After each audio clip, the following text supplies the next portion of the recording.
power to enrich lives through top-class education. Being the organizing secretary of ISTTP-2, what made me design this training, which is based on environmental pollutions? Before going to this, let me first introduce you all our team who came together and made ISTTP-2 happen. Never doubt that a small group of thoughtful, committed citizens can change the world. Indeed, it is the only thing that ever has. Market need American cultural anthropologists, and this is that group of people who made this event happen. The core of ISTTP-2, let's meet them. The organizers. Patron and Principal, Professor Dr. Hukam Singh Ji, Principal RRC Alwar, Rajasthan, India. Organizing Secretary, Dr. Mamta Sharma, Member RUSA, RRC Alwar, Rajasthan, India. Event Coordinator, Ms. Muskan Data, RRC Alwar, Rajasthan, India. Advisors, without whom anything concrete could have never happened, and they are the backbone of ISTTP-2. Dr. Ompal Singh Ji, Associate Professor, RRC Alwar, India. Dr. Sudha Sukhwal Singhi, Associate Professor, RRC Alwar, India. Dr. Upender Singh, Nodal Officer, RUSA, RRC Alvar, Rajasthan, India. So these are the advisors to ISTTP-2 and who have been the backbone of ISTTP. What made me design this series of international training based on environmental conservation? Tell me and I will forget. Teach me, I may learn. But if you will involve me in training, I will definitely learn. Benjamin Franklin said it, and none of us can deny the importance of training in our lives. Environmental pollution is defined as the contamination of the physical and biological components of the earth or the atmosphere system to such an extent that normal environmental processes are adversely affected. The major kind of pollution usually classified by environment are air pollution, water pollution, and land pollution. Modern society is also concerned about the specific types of pollutants such as noise pollution, light pollution, plastic pollution. We also call them new era pollution. Pollution of all kinds can have negative effect on environment and wildlife and often impact the human life and well-being as well. Although environmental pollution can be caused by natural events such as forest fires, active volcanoes, use of word pollution generally implies that contaminants have the anthropogenic source. That means man is involved into it in some way or the other. That is the source created by human activities, as I said. Pollution has accompanied humankind ever since the group of people first congregated and remained for a long time in one single place. Indeed, ancient human settlements are frequently recognized by their waste, shell mounds, and the rubber heaps. For instance, pollution was not a serious problem as long as there was enough space available for each individual or the group. However, with the establishment of permanent settlements by a great number of people, pollution became a problem and it remained one ever since. And now we all know that today environmental pollution is one of the biggest problems we are facing. The presence of environmental pollution raises the issue of pollution control. Great efforts are made to limit the release of harmful substances into the environment through air pollution control, wastewater treatment, solid waste management, hazardous waste management, and recycling. Unfortunately, attempts at pollution control are often surpassed by the scale of the problem, especially in less developed countries. Noxious levels of air pollution are common in many large cities where particulates and the gas from the transportation, heating, manufacturing accumulate and linger. The pollution and the problem of plastic pollution on the land and in the oceans has only grown as the use of single-use plastic has grown the worldwide. In addition, greenhouse gases emissions such as methane, carbon dioxide continue to drive the global warming and pose a great threat to biodiversity and public health. In these 7 days of exhaustive training every day, I would be talking to you about one terrifying incident, which is the outbreak of the environmental pollution and has raised a high concern among the toxicologists and to every human being. And then you can write your views to me on ematoxicol@gmail.com or Dr. Mamta at environmentaltoxicology.com. Then we can take a dialogue and initiate something good, a small step towards saving the environment. Be kind to Mother Nature. Today I'm going to talk about 1952 London smog disaster.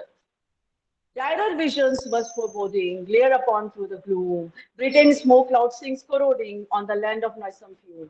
Splitches its all tender bloom, is the gracious word Eurasius, sweeping the low with the breath of bane, stealing sunlight from the plain, showering down like a rain of ashes. What more we can talk bad about the environment? In the December 1952 brought an episode of heavy smoke to London, which has lasted until March 1953, that is 4 months. Light winds and the high moisture content created ideal conditions for the smog formation. The unusual cold in the London in the winter of 1952-53 caused additional coal combustion and many people traveled only by car, which caused the occurrence of combination of black soot, sticky particles of tar and gaseous sulfur dioxide. This resulted in the heaviest winter smog episode known to man ever since. Measurements suggested that the concentration of particulate matter in the air has reached 56 times its normal level. Sulfur dioxide concentration increased to 7 times its peak level. The smoke particles trapped in the fog gave it a yellow-black color. Sulfur dioxide reacted with the substances in the foggy droplets to form sulfuric acid, adding an intense form of acid rain in the process. By night of December 5, the smog was so dense that visibility dropped by only few meters. Smog easily entered buildings, causing cinemas, theaters, and stores to be closed. Transport became largely impossible. Motor vehicles were abandoned, trains disrupted, and airports were closed for some time permanently. The smoke episode killed approximately 12,000 people, mainly children, elderly people, and people suffering from chronic respiratory or cardiac diseases. The number of deaths during the smog disaster was 3 to 4 times that on a normal day. They could be attributed to the lung disease, tuberculosis, and heart failure. Mortality from bronchitis and pneumonia increased more than sevenfold. Peak of smoke and sulfur dioxide were in line with the peaks in death. However, most death occurred because of breathing in acid aerosols, which irritates or inflames the bronchial tubes. Acidity was not measured, but estimates show that pH was probably fell to 2 during the peaks in the smog episode in London in 1952. The highest death rate during the smog episode occurred on December 8 and December 9 at 900 deaths per day. In some parts of the city, death rate even increased to 9 times the normal number. Until the spring, the death rate remained high at almost 1,000 more deaths per week than expected in a normal day. This heavy pollution and its resulting that told me people to aware to the seriousness of the air pollution. The London smog disaster has resulted in the introduction of the first Clean Air Act in 1956. So, my dear friends, be kind to Mother Nature. We should never have this episode again. With the above thought, I have designed series of 10 international trainings and try to reach out to academicians, scientists, engineers, doctors, researchers, professionals, practitioners, consultants, as much I could around the globe, bring them together under one forum, discuss their latest findings about sustainable development and environmental change, conservation of natural resources, and development of alternate sources of power while reducing the pollution and harm to the environment. Many of the projects that are rooted in the environmental sustainability will involve replanting forests, preserving wetlands, and protecting natural areas from resource harvesting. The biggest criticism of the environmental sustainability initiates is that their priorities can be at odds with the need of a growing industrialized society. That means food for every mouth we have on the earth. Finally, today we are here in the front of each other trying to contribute whatever little we can to save our mother nature. ISTTP-2 is being conducted on Google Meet. The delegates would be joining here on Google Meet. The delegates can ask questions in question and answer session after the keynote address is over. I would request all the delegates not to ask questions in between, and we really appreciate your understanding on this. Now it's time to formally start and get the inauguration done of our ISTTP-2. And let's start walking on this noble path of saving the environment. Leaders समाधान के बारे में सोचते हैं और बात करते हैं, अनुयायी समस्याओं के बारे में सोचते हैं और बात करते हैं. ऐसे लीडर्स की दृष्टि को वास्तविक ऐसे लीडर्स में दृष्टि को वास्तविकता में बदलने की क्षमता होती है और कई बार हमें उत्थान और प्रेरित करने के लिए भी कुछ प्रेरणा की आवश्यकता होती है। इसी तरह से आज आरआरसी राज ऋषि कॉलेज धन्य है प्रिंसिपल प्रोफेसर डॉक्टर हुकम सिंह जी के महान नेतृत्व में पोषित है। असली लीडर अपना अनुसरण करने वाले नहीं बनाते, बल्कि वह औरों के गुणों को निखार कर उन्हें अपने जैसा बनाते हैं। इस तरह से मैं अपने संस्थान के प्रमुख का सबसे अच्छा वर्णन कर सकती हूँ। वह इस इंटरनेशनल सेमिनार के पीछे की प्रेरक शक्ति है और उनके सहयोग के बिना ये ट्रेनिंग प्रोग्राम कभी भी नहीं हो सकता था। अब बहुत ही आभार और श्रद्धा के साथ मैं ISTTP-2 के संरक्षक, उद्घाटन सत्र के अध्यक्ष डॉक्टर हुकम सिंह जी, प्रिंसिपल RRC अलवर को मंच की शोभा बढ़ाने के लिए और ISTTP-2 का औपचारिक रूप से उद्घाटन करने के लिए आमंत्रित करती हूँ। हमें अपने दर्शकों के साथ ये बात साझा करते हुए बहुत खुशी हो रही है कि RRC अलवर के प्रिंसिपल प्रोफेसर डॉक्टर हुकम सिंह जी ISTTP-2 के ट्रेनिंग मैनुअल का अनावरण करने जा रहे हैं तथा ISMSD जो हमारी 4 डेज कॉन्फ्रेंस थी 15 से 18 दिसंबर तक, उसकी जो 8 बुक्स हैं उन प्रोसीडिंग्स की पहली किताब का भी अनावरण करेंगे। उस किताब का नाम है environmental pollution a threat to human life. बहुत ही आदर और सम्मान के साथ मैं आमंत्रित करती हूँ प्रोफेसर डॉक्टर हुकम सिंह जी को वे स्टेज पर आए और अपना अध्यक्षीय उद्बोधन दें। सर, मंच आपका है। प्रोफेसर डॉक्टर हुकम सिंह जी।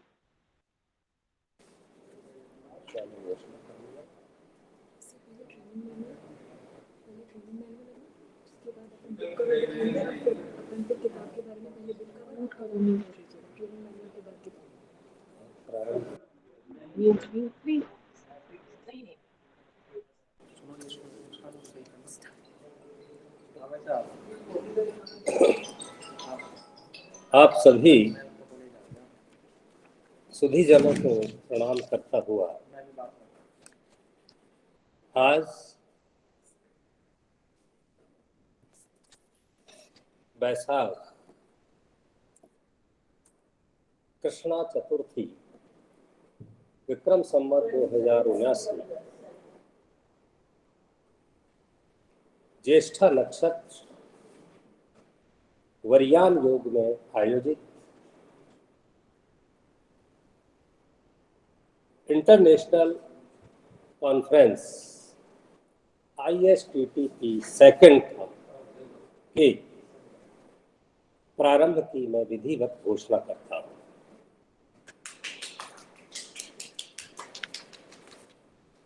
ISTTP-2 7 दिवसीय कॉन्फ्रेंस है जिसका व्याख्यान बिंदु है impact and panacea of environmental pollution the past, present and future. आज इस कॉन्फ्रेंस का डे 1 है और डे 1 में इस इनॉग्रेशन की वेलकम एड्रेस करेंगी डॉक्टर सुधा सुखवाल श्रृंगी, जो हमारी एडवाइजर हैं इस कार्यक्रम की।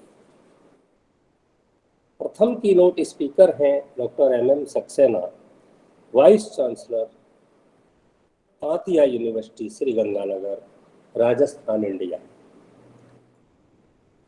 दूसरे कीनोट स्पीकर हैं doctor Satya Prakash Mehra and his team, Hemlata Lohar. आप SG and CO ICNC India से संबोधित करेंगे। तीसरे आज के कीनोट स्पीकर हैं doctor Pragnesh Parmar, additional professor and HOD forensic medicine and toxicology, AIIMS Hyderabad, India. चौथे कीनोट स्पीकर डॉक्टर प्रेम अधीश लेखी, आप मलेशिया से हैं। और पांचवें कीनोट स्पीकर आज के professor C Upendra Rao, JNU Delhi. आप सभी का राज ऋषि महाविद्यालय परिवार की ओर से, राजस्थान के सिंहद्वार अलवर और दुनिया की सबसे लंबी पर्वतमाला अरावली की उपत्यका में बसे इस शहर से आप सभी का मैं हार्दिक अभिवादन करता हूं, अभिनंदन करता हूं। डे सेकेंड हमारे कीनोट स्पीकर हैं इस दिन first professor Anil Kumar Changani, head department of environmental science, Maharaja Ganga Singh university Bikaner. दूसरे कीनोट स्पीकर हैं doctor Rashmi Tyagi, IIT Roorkee India. और तीसरे कीनोट स्पीकर हैं doctor Abhishek Swaroop, HOD information technology, new Delhi. और इस दिन के अगले कीनोट स्पीकर हैं doctor Mandeep Kaur, HOD psychology, Kamala Nehru college, new Delhi यानी DU। आप सभी का भी मैं हार्दिक अभिनंदन करता हूँ। डे थर्ड यानी 22 अप्रैल को हमारे कीनोट स्पीकर हैं doctor Anupam Saxena, attorney and cosmetologist, Tanzania से हैं आप। अगले कीनोट स्पीकर हैं doctor Abhishek Mehta, Vadodara, Parul university Vadodara, Gujarat, India से हैं। तीसरे कीनोट स्पीकर हैं इस दिन doctor Preeti Gupta, associate professor zoology, LBS government college, Kotputli, Rajasthan. और चौथे कीनोट स्पीकर हैं डॉक्टर ममता शर्मा, जो इस कार्यक्रम की ऑर्गेनाइजिंग सेक्रेटरी हैं। और इस दिन अगले कीनोट स्पीकर हैं professor Hukam Singh, principal RRC, Alwar, Rajasthan, India. Day 4 यानी 23 अप्रैल, इस दिन हमारे प्रथम कीनोट स्पीकर हैं doctor Subhash Chandra, HOD zoology, MDS university Ajmer. अगले keynote speaker doctor Ajay Kumar Gandhi, Aurangabad, Maharashtra, India से। तीसरे keynote speaker doctor Satyendra Nath, head department of environmental science and NRM college, forestry, Uttar Pradesh, Prayagraj से हैं आप। और अगले कीनोट स्पीकर हैं डॉक्टर राजेंद्र पुरोहित, HOD zoology, Dungar college, Bikaner, Rajasthan, India. इनके बाद कीनोट एड्रेस देंगे डॉक्टर याहिया बख्तियार, आप university of Kashmir, Jammu and Kashmir, India से हैं। और इनके बाद कीनोट एड्रेस देंगे doctor Aruna Chakravarti, associate professor zoology, government Dungar college, Bikaner. इनके बाद कीनोट एड्रेस करेंगे doctor Shankar Subramaniam Iyer, senior faculty and business development manager, united Arab अमीरात, UAE से। आप सभी का भी मैं हार्दिक स्वागत करता हूं, अभिनंदन करता हूं। डे 5 यानी 24 अप्रैल 2022 को the home assignment for the training programme will be provided to the delegates on the respective WhatsApp and Telegram groups to be completed and sent on the email. Day 6 25 अप्रैल, इस दिन के प्रथम हमारे वक्ता कीनोट एड्रेस करेंगे doctor Meera Srivastava, former principal government college Lunkaransar और former HOD zoology, Dungar college, Bikaner. इनके बाद कीनोट एड्रेस देंगे doctor Ajay Prakash Gupta, person in charge drug testing laboratory, CSIR India institute of integrative medicine, Jammu, India. इनके बाद कीनोट एड्रेस करेंगे doctor Vasudev Gurunule, associate professor, Kamla Nehru college, Nagpur, Maharashtra, India. और इनके बाद कीनोट एड्रेस देंगे doctor Ruchi Sharma, professor and director, Jagran, lake city university Bhopal. इनके बाद कीनोट एड्रेस देंगे doctor Sashish Verma, associate professor, Bikaner. और इनके बाद कीनोट एड्रेस देंगे doctor Ritu Srivastava, deputy director teaching and learning, Mumbai, India, global management, Mumbai, India से। आप सभी के प्रति भी मैं महाविद्यालय परिवार की ओर से अपना अभिवादन प्रस्तुत करता हूं। डे 7 यानी लास्ट डे 26 अप्रैल को हमारे प्रथम कीनोट स्पीकर हैं doctor Raj Narnaware, department of human health and science, faculty of nursing. आप अल्बर्टा, कनाडा से हैं। इनके पश्चात कीनोट एड्रेस देंगे डॉक्टर मोहम्मद आसिफ साहब, केबरी देहार यूनिवर्सिटी, इथियोपिया से हैं। इनके पश्चात कीनोट एड्रेस देंगे doctor K Sailila, assistant professor, department of education, Tamil Nadu, India से। और इनके बाद कीनोट एड्रेस है doctor S Vijay Kumar, post doctoral research scientist, marine college, China से।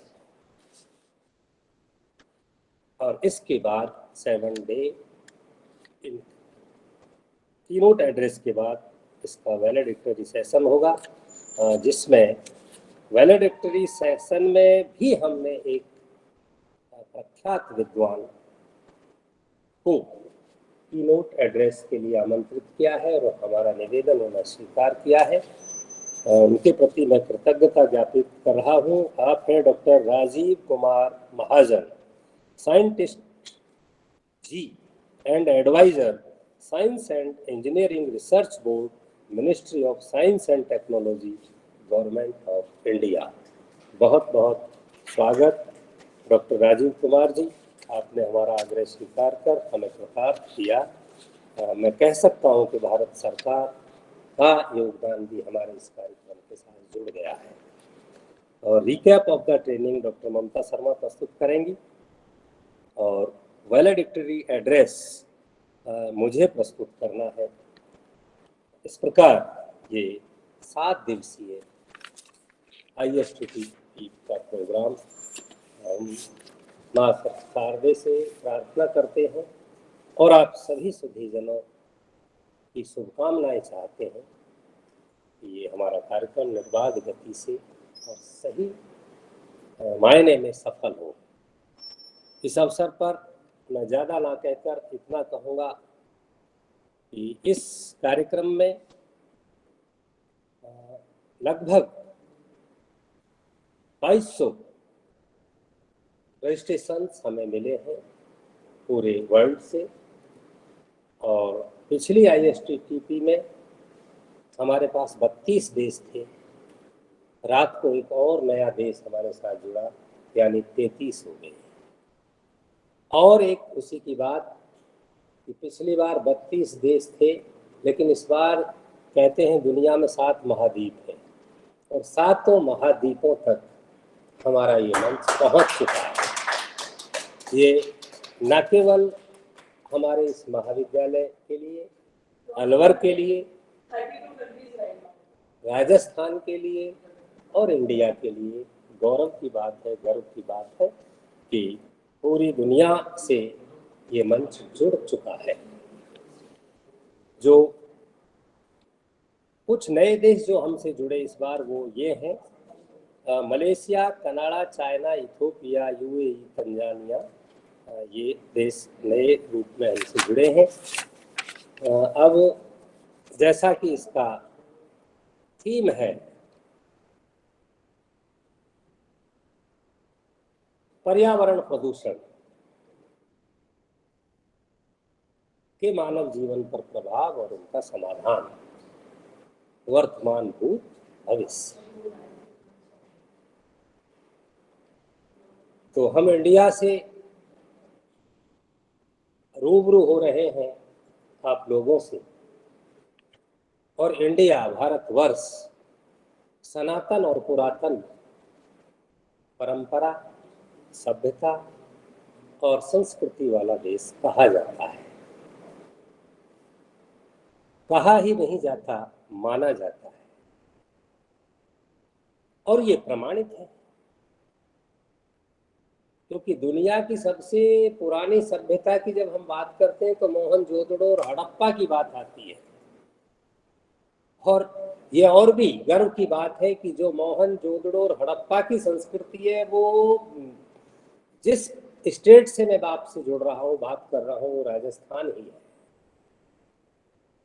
इसलिए प्रमाणित है कि भारत पुरातन और सनातन परंपराओं, सभ्यता और संस्कृति वाला देश है। आप लोगों ने ये सुना होगा कि भारत कभी ज्ञान में विश्व का गुरु कहा जाता था, कहलाता था। तो ये भी प्रमाणित है कि कोई भी कहावत, किंवदंती तभी दुनिया में, समाज में प्रचलित होती है जब उसके पीछे कुछ खास कारण हो। जब सबसे पुरातन और सनातन परंपराओं का देश भारत है,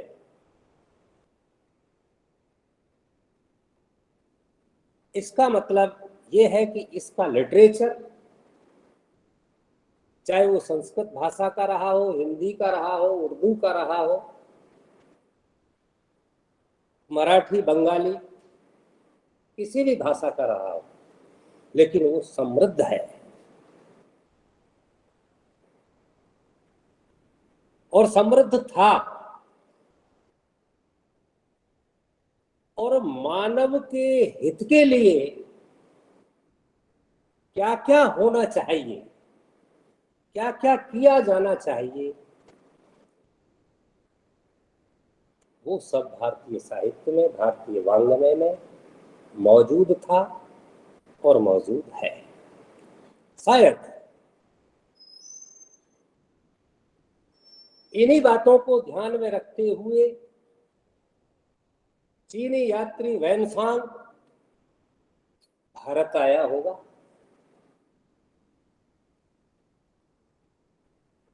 भारत नहीं, दुनिया जानती है कि शिक्षा के केंद्र तक्षशिला और नालंदा जैसे विश्वविद्यालय भारत में ही थे।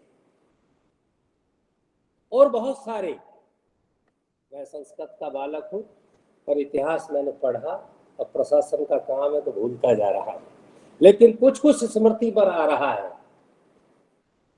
कि बहुत सारे प्रख्यात विद्वान शिक्षा अर्जित करने भारत आए थे। चाहे वो फाइयान हो, वैनसांग हो, अगर वैदिक साहित्य में जाऊं तो मैकडोनल हो, पिटिशन हो, गियरसन हो, ये सारे यूरोपीय विद्वान भारत में शिक्षा अर्जित करने आए और हमारे लिटरेचर को पढ़ा, वेदों को ट्रांसलेट किया। इससे सिद्ध है कि भारत ज्ञान में विश्वगुरु था और है। संस्कृत का एक महाकाव्य है महाभारत। उसके लिए कहते हैं कि जो दुनिया में जितने विषय हैं वो सारे महाभारत में अकेले में है, और जो महाभारत में नहीं है वो दुनिया में कहीं नहीं है। जब किसी भाषा के एक ग्रंथ के लिए ये बात कही जा सकती है, और जब मैं पूरे भारतीय वाङ्मय की बात करूंगा तो ये उक्ति 100% प्रमाणित है कि हमारे पास दुनिया का कोई भी ऐसा विषय नहीं है जो हमारे वाङ्मय में, हमारे साहित्य में ना हो। हम बात करें पर्यावरण की, अब तक मैंने बात भारतीयता की है आप लोगों से, भारत को समझाने का प्रयास किया है कि भारत क्या है और इसका इतिहास क्या है। यानी स्वर्णिम इतिहास रहा है इंडिया। अब जब पर्यावरण की हम बात करते हैं, वर्तमान जो हमारा बिंदु है उस पर हम आते हैं, तो पर्यावरण के प्रति भारतीय साहित्य, भारतीय वाङ्मय में उसके सुरक्षा, उसके संरक्षण के लिए समस्त उपाय समाधान ऑलरेडी निहित है। दुर्भाग्य ये रहा कि जैसे जैसे विकास हुआ, विज्ञान के मंच से बोल रहा हूं, तो वैज्ञानिक विकास हुआ और नकारा भी नहीं जा सकता। हर चीज के दो पहलू हैं, सकारात्मक और नकारात्मक। बिल्कुल जाहिर है विज्ञान ने विकास किया, और विज्ञान ने विकास किया है तभी तो मैं राजऋषि महाविद्यालय के मंच से बोल रहा हूं और 33 देश मुझे सुन रहे हैं। ये विज्ञान का ही तो चमत्कार है। लेकिन जो विकास हुआ, उस विकास के साथ साथ जो सुरक्षा चाहिए थी, निश्चित रूप से जब कोई चीज उत्पन्न होती है तो उसके आसपास की चीजें उससे प्रभावित होती हैं। हमको चाहिए ये था कि जिस चीज का हमने आविष्कार किया, जिस चीज का हमने विकास किया, उसका ये अध्ययन भी हमको पहले करना चाहिए था कि ये जब जगत में, समाज में, संसार में आएगी ये वस्तु, तो इसके नेगेटिव इम्पैक्ट क्या होंगे। और शायद इस ओर ध्यान नहीं दिया गया। यही कारण रहा कि दुनिया का जल, दुनिया की मिट्टी, धरती, दुनिया की वायु गड़बड़ाने लगी, क्योंकि खुदा ने तो हमें प्रकृति और पर्यावरण उपहार में दिया था और हमने उसके साथ छेड़छाड़ करना शुरू कर दिया और बेतरतीब तरीके से छेड़छाड़ की। अपने हितों की रक्षा के लिए, अपने स्वार्थ के लिए मुझे 10 पेड़ काटने पड़े तो मैंने काट दिया। मुझे नदी माँ है, और भारतवर्ष में तो माँ ही है नदी, माँ सरस्वती, माँ गंगा, माँ यमुना। लेकिन आज उनकी हालत आप जाकर देखें। एक फिल्म भी आई थी, राम तेरी गंगा मैली, है ना, लेकिन आज तक गंगा को भारत साफ नहीं कर सका। कितने प्लान भारत सरकार ने उस पर बनाए, फिर भी साफ नहीं होता। तो ये कौन कर रहा है? हम। सारा अवशिष्ट और अपशिष्ट नदियों में बहा रहे हैं, तो जल को प्रदूषित कर दिया। जब दुनिया रची होगी खुदा ने, साइंस के मन से बोल रहा हूं, बार बार कह रहा हूं, आप कहोगे खुदा कहां से बीच में आ गया। जिसने भी रची होगी ऐसा कह दो, तब भी धरती थी, वायु था, आकाश था, जल था, पर ये सब निर्मल था। और अब ये मैला कर दिया गया, और ये मानव ने किया।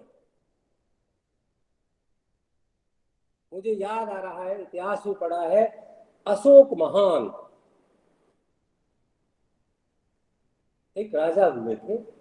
या तो इतिहास में अकबर को महान कहा जाता है या अशोक को महान कहा जाता है। बड़ा योद्धा, लड़ाकू, कलिंग का युद्ध हुआ, लाखों सैनिकों को काटा और उनका हृदय परिवर्तन हो गया। स्वयं सम्राट अशोक। तो उन्होंने सारा ध्यान सारा खजाना मानवता की सेवा में लगाया। वो क्या? हजारों कुएं खुदवाए, हजारों बावड़ियां बनवाई, प्लांटेशन करवाया। ये है मानवता का काम। इतिहास में ऐसे ना जाने कितने उदाहरण हैं। जिनके पास धन था उन्होंने कुएं, बावड़ी और तालाब बनवाए, पेड़ लगवाए। और कुछ ऐसे इतिहास में उदाहरण भी हैं जो गरीब थे, कमजोर थे, पर जो भी था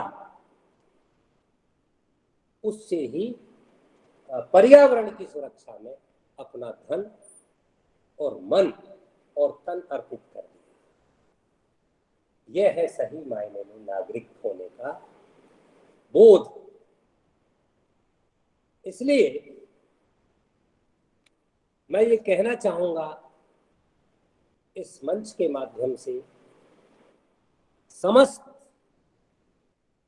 प्रतिभागी जो भी इस कॉन्फ्रेंस से जुड़ रहे हैं, जुड़ेंगे, प्रत्यक्ष अप्रत्यक्ष, समस्त विद्वानों से, सुधीजनों से मैं इस मंच के माध्यम से अपील करता हूं कि अगर हमारी पीढ़ियों को सुरक्षित रखना है, जीवित रखना है, तो धरती माता यानी पृथ्वी, जल, वायु, आकाश और ध्वनि, आप समझ रहे होंगे जो मैं शब्द बोल रहा हूं, इतने ही प्रकार का प्रदूषण है। इन महातत्वों को प्रदूषण से बचाना होगा। महातत्व मैंने बोल दिया, दूसरा शब्द कहूंगा महाभूत। भूत तो आपने सुने होंगे, मैं कह रहा हूं महाभूत। हम कहते हैं क्षिति जल पावक गगन समीरा, पंच तत्व मल मिल बना शरीर। ये जो बॉडी है, ये जो प्रकृति है, 5 तत्वों से है मानव का शरीर। पृथ्वी, वायु, जल, आकाश और अग्नि। जब मानव की रचना इन 5 महाभूतों से है, इन 5 तत्वों से है, तो मानव प्रकृति का श्रेष्ठतम प्राणी माना जाता है। क्योंकि जीव जंतु और मानव, विज्ञान की भाषा में सब जीव हैं, लेकिन साहित्य की भाषा में हम अंतर मानते हैं। आहार निद्रा भय मैथुनंच एतत् समानम पशु भी नराणाम। 4 चीजें हैं जो जीव जंतु और मानव में समान है। आहार, भोजन करते हैं, निद्रा, सोते हैं, भय, दोनों को डर लगता है, और मैथुन। जब जानवरों में, वैसे भी जूलॉजी विभाग कर रहा है तो जानवर विभाग है ये, तो जानवरों में और मानवों में 4 चीजें समान है, तो फिर डिफरेंट क्या है? तो आगे कहता है साहित्य, तेसाम ही अधिको बुद्धि विशेषा। एक बुद्धि ही, पंडा तत्व, बुद्धि ही एक ऐसा तत्व है जो मानव को जीव जंतुओं से, जानवरों से पृथक करता है और धरती पर श्रेष्ठतम योनि सिद्ध करता है। अब जब श्रेष्ठतम प्राणी बन गया मानव, तो उसकी ड्यूटीज भी होनी चाहिए, और उसकी ड्यूटीज हम इस मंच के माध्यम से पर्यावरण को प्रदूषित ना करें, प्रकृति के साथ कोई छेड़छाड़ ना हो, ऐसा यत्न हम करें, ऐसा हम प्रयास करें, तब वो सही मायने में मानव है, बुद्धिमान है, और जहां भी रहता है उस देश का नागरिक कहलाने का अधिकारी है। तमाम जितने शासन व्यवस्थाएं हैं दुनिया में, उनसे भी मैं इस मंच के माध्यम से अपील करना चाहता हूं कि भय बिन प्रीत न होए गुसाई, क्योंकि भय के बिना प्रीत नहीं होती और प्यार की सज्जनता की भाषा लोग समझते नहीं है। ये प्रैक्टिकल है हमारा। 58 साल में तो सरकारों को चाहिए कि ऐसी नीतियों का निर्माण करें जो नागरिकों उनका पालन करें कठोरता के साथ। जैसे कल परसों में बोल रहा था, हमारा नजदीकी हमारी राजधानी है दिल्ली, और दिल्ली हम जाते रहते हैं, तो हमने वहां देखा है कि सारे फुटपाथ गाड़ियों से भरे पड़े, पैदल चलने को रास्ता, साइकिल वाला नहीं जा सकता, बाइक वाला नहीं जा सकता। अरे सरकारों को ये चाहिए कि जिस घर में 10 आदमी है तो 10 गाड़ी क्यों खरीद रहा है, एक गाड़ी रख और उसको भी अपने घर में रख। तो मैं कम से कम भारत सरकार से तो ये निवेदन प्रार्थना कर ही सकता हूं कि आगे से गाड़ियां उन्हीं को दी जाए जिनके घर में पार्किंग है। सार्वजनिक स्थानों पर पार्किंग करके जो स्वच्छ वातावरण है, जिनके पास रहने को घर नहीं है, जो फुटपाथ पर सोता है, सड़क पर सोता है, वहां तुमने गाड़ियां पार्क कर, तो उन्हीं को गाड़ियां दी जाए जिनके पास रखने की क्षमता है। हमारे यहाँ उल्टा है, घर 25 गज का, गाड़ी 5, और हमारे पास 600 गज का घर, गाड़ी 1। तो ये अंतर सरकार को मिटाना होगा और इस तरह की पॉलिसीज का निर्माण करें और उनको सख्ती के साथ लागू करें ताकि ये शहर खाली हो। पेट्रोल डीजल इसकी जगह सीएनजी, बायोगैस, जो भी है जिनसे वायु प्रदूषण कम हो, इसके नियम बनाए, इसकी नीतियां बनाए और उनको सख्ती से लागू करें।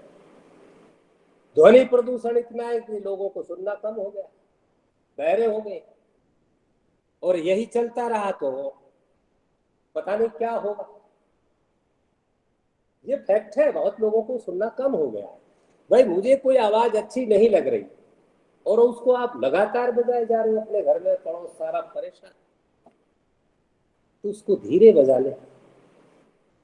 लेकिन लोग नहीं मानते, इसलिए नहीं मानते कि शासन सख्ती जब तक नहीं दिखाएगा, काम सरकारों को ही करने हैं।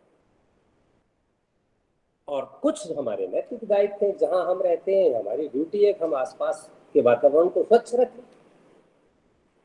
तो एक सुधरेगा, परिवार सुधरेगा, मोहल्ला सुधरेगा, शहर सुधरेगा और ये मुहिम आगे तक जाएगी। तो ये इस मंच से आप सभी सुधीजनों से मैं अपील करता हूं कि अपने सुझाव, विचार, इसके समाधान के उपाय 7 दिन तक आप सुझाएं और उनका समाज में, सारी दुनिया में उनका क्रियान्वयन ईमानदारी के साथ हो, तभी हम सही वातावरण रख पाएंगे और भावी पीढ़ियों के प्रति अपने दायित्व का निर्वहन कर पाएंगे ताकि वो बचे रहें और सुरक्षित रहें। जल ही जीवन है, ये तो मैंने सुना है, जल ही जीवन है और जल है तो कल है, ये भी मैं कह रहा हूं। लेकिन दुनिया क्या कह रही है, कल ही जीवन है। क्या मेरी बात को समझ पा रहे हैं? जल ही जीवन है, जल है तो कल है, और लोग मानने लगे हैं, लोग का मतलब दुनिया की बात कर रहा हूं, मानव की बात कर रहा हूं, कल ही जीवन है। ये कैसे संभव है? और जो ऐसा समझ रहा है, जो ऐसा मान बैठा है, वही इस पर्यावरण को दूषित करने के लिए मूल रूप से जिम्मेवार है। कल का मतलब होता है मसीह। अब आप समझ गए होंगे मेरे वाक्यों का अर्थ। जल ही जीवन है, जल है तो कल है, और हम गलती से मानने लगे कल ही जीवन है। ये नहीं मानना। जल ही जीवन है और जल है तो कल है। वायु ही जीवन है, वायु है तो कल है। धरती ही जीवन है, धरती है तो कल होगा। और ये तीनों चीजें आप नष्ट कर दोगे, प्रदूषित कर दोगे, तो निसंदेह कहा जा सकता है कि दुनिया से सभ्यता का नामो निशान मिट जाएगा।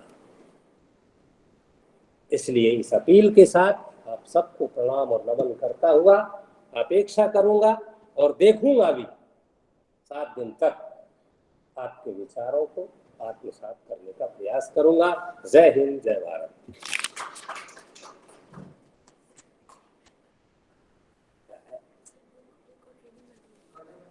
क्या करना है? आप बोलेंगे इस पे चल जाएगा, आप बोलेंगे इस पे चल क्या जाएगा। बोल? ट्रेनिंग मैनुअल का अनावरण करना है और जो अपनी बुक है उसका उद्घाटन एक अलग बनाएंगे। हाँ, इस पे सर, इस पे चलेगी, इस पे चलेगी। इसका क्या करना? अनावरण और किताब का उद्घाटन करना। किताब का नाम क्या है? Environmental pollution, a threat to human life.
मैं आप सभी सुधी जनों का ध्यान आकर्षित करना चाहूंगा।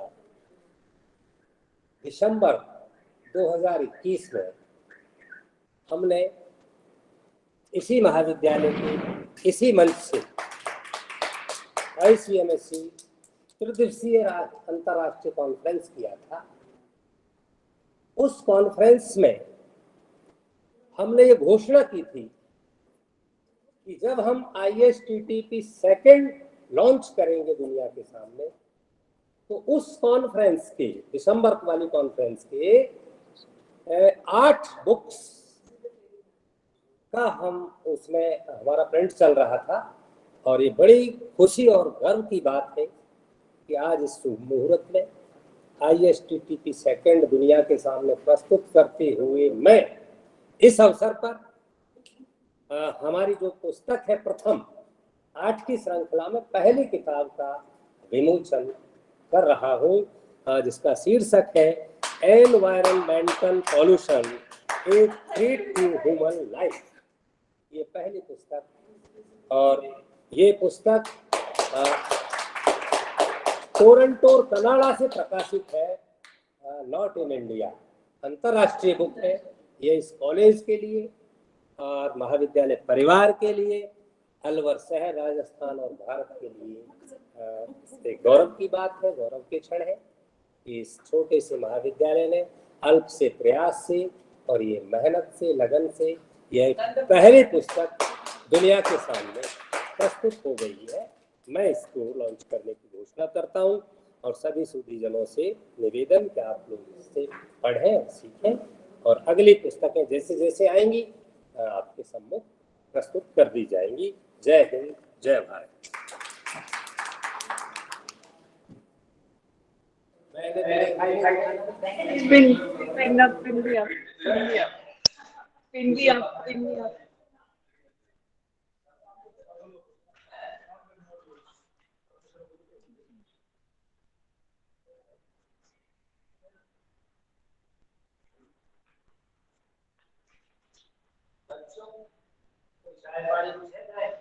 Carter, thank you so much sir, हमें संबोधित करने के लिए आपका बहुत बहुत धन्यवाद। हम आपके दयालु शब्द, आपके द्वारा प्रदान की गई अंतर्दृष्टि और मार्गदर्शन को बहुत महत्व देते हैं और आपके प्रोत्साहन के शब्द हमें बहुत कुछ अच्छा करने के लिए प्रेरित करते हैं और आपकी उपस्थिति हमारे लिए बहुत बहुत महत्वपूर्ण है। Thank you so much for doing the honors, for unveiling of the book and unveiling of the training manual. This is the hard work put in by all the team. We are working together. Thank you so much, sir. Curtain raiser of ISTTP-2 live is live on the YouTube today. We are glad to have you with us. And this video can still be watched on our channel, Environmental Toxicology. Do watch, like, and subscribe. And I would like to share with you, we have launched this curtain raiser in the morning, and by now we have more than 500 views. Thank you so much. Our biggest challenge in this new century is to take an idea that seems abstract, sustainable development, and turn it into reality for all the world's people. Coffee Anand says it, and it makes sense very rightly in the present world.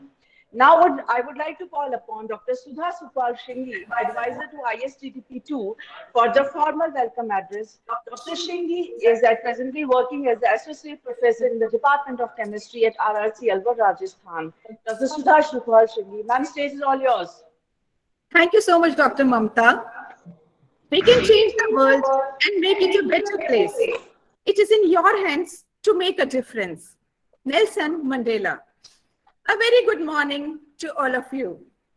I am Dr. Sudha Sukwal Shringhi, Associate Professor, Department of Chemistry, Raj Rishi College, Alvar, Rajasthan, India. Respected Principal Sir, Professor Hukam Singh Ji, distinguished keynote speakers, devoted organizing secretary, expert faculty members, treasured delegates, and esteemed guests.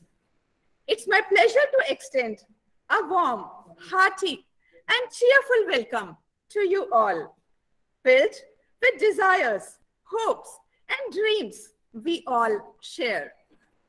Your presence makes us very happy. Today is the day we begin to learn, to look through the eyes of others, to find out and experience what the world is like for them. Many of you have made a huge effort to join us today.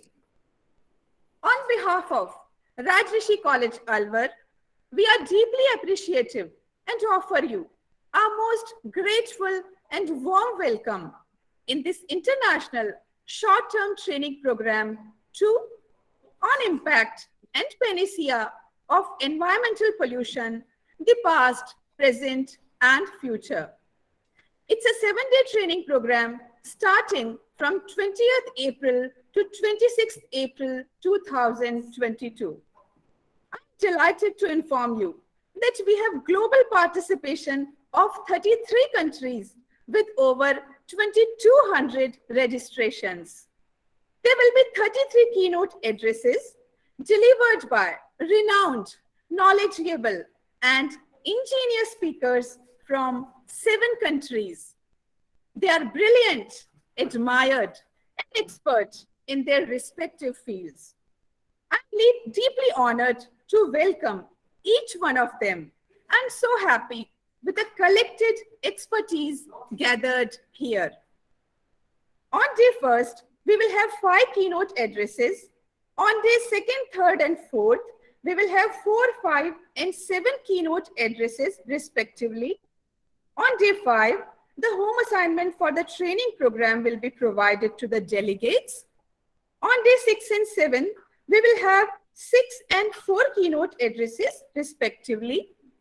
And in the end, on day 7th, we will be having valedictory session. So this was a brief schedule of ISTTP-2. Let me give you a brief introduction of our highly renowned, respected, and honored Keynote Speakers. Day 1, Dr. M.M. Saxena ji, Vice Chancellor, Tatya University, Sri Ganganagar, Rajasthan, India. Dr. Satya Prakash Mehra ji and his team, Hemlata Lohar ji, Environmental cum Developmental Professional Global Director, GFSRD, Founder Secretary, Rajputana Society of Natural History, SG, and CEO, ICNC, India. Dr. Pragnesh Parmar ji, Additional Professor and HOD, Forensic Medicine and Toxicology, AIMS, BB Nagar, Hyderabad, India. Dr. Prem Adhish Lekhi ji, Doctor, SSIOM, Ingo Ipoh, Perak, Malaysia. Dr. C. Upendra Rao ji, Professor of Sanskrit and Pali, School of Sanskrit and Indic Studies, Jawaharlal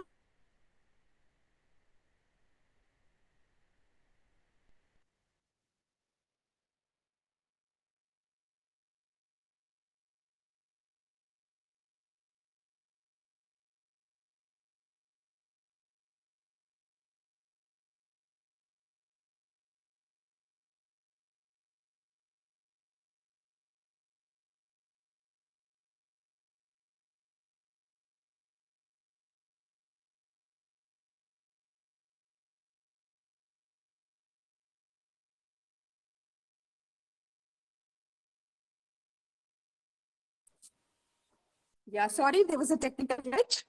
Dr. Abhishek Swarupji, HOD, Information Technology, Bhagwan Parshuram Institute of Technology, New Delhi, India. Dr. Mandeep Kaurji, HOD, Psychology, Kamla Nehru College, Delhi University, New Delhi, India.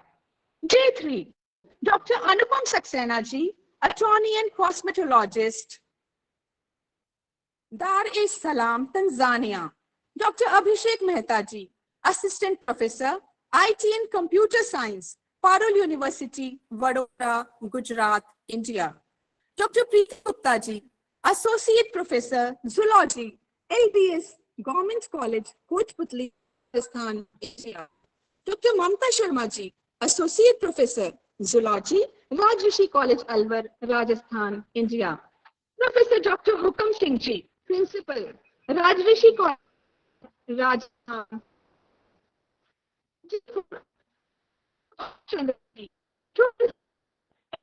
University, Ajmer, Rajasthan, India. Dr. Ajay Kumar Gandhi ji, Assistant Professor Chemistry, Government College of Arts and Science, Aurangabad, Maharashtra, India. Dr. Satyendra Nath ji, Head Department of Environmental Sciences, NRM College of Forestry, Shuats, Prayagraj, Uttar Pradesh, India. Dr. Rajendra Purohit ji, HOD Zoology, Government, Jungar College, Bikaner, Rajasthan, India. Dr. Yahya Bakhtiyar ji, Fish Biology and Limnology, Research Laboratory, Department of Zoology, University of Kashmir, Srinagar, Jammu and Kashmir, India. Dr. Arun Chakravarti ji, Associate Professor, Zoology, Government Jungar College, Bikaner, Rajasthan, India. Dr. Shankar Subramaniam Iyer ji, Faculty and Business Development Manager for Institutional Business, West Forge Group, United Arab Emirates. Day 5, home assignment will be given to delegates. Day 6, Dr. Meera Srivastava ji, former Principal, Government College, Lunkaran Sir, and former HOD, Zoology, Dunga College, Bikaner, Rajasthan, India. Dr. Ajay Prakash Gupta ji, Person in Charge, Drug Testing Laboratory, QMI, CSIR, India Institute of Integrative Medicine, Jammu, India. Dr. Vasudev Gurnala ji, Associate Professor, Kamla Nehru College, Nagpur, Maharashtra, India. Dr. Ruchi Sharma ji, Professor and Director, Jagran Lake City University, Bhopal, India. Dr. Shashi Verma ji, Associate Professor, Political Science, Government Maharani, Sudarshan College, Bikaner, Rajasthan, India. Dr. Ritu Srivastava ji, Deputy Director, Teaching and Learning, Assistant Professor, Economics, SP Jain School of Global Management, Mumbai, India. Day 7, Dr. Raj Narvare ji, Department of Human Health and Science, Faculty of Nursing, McEwan University, Edmonton, Alberta, Canada. Dr. Muhammad Asif Shahaji, Kebri Dehar University, Ethiopia.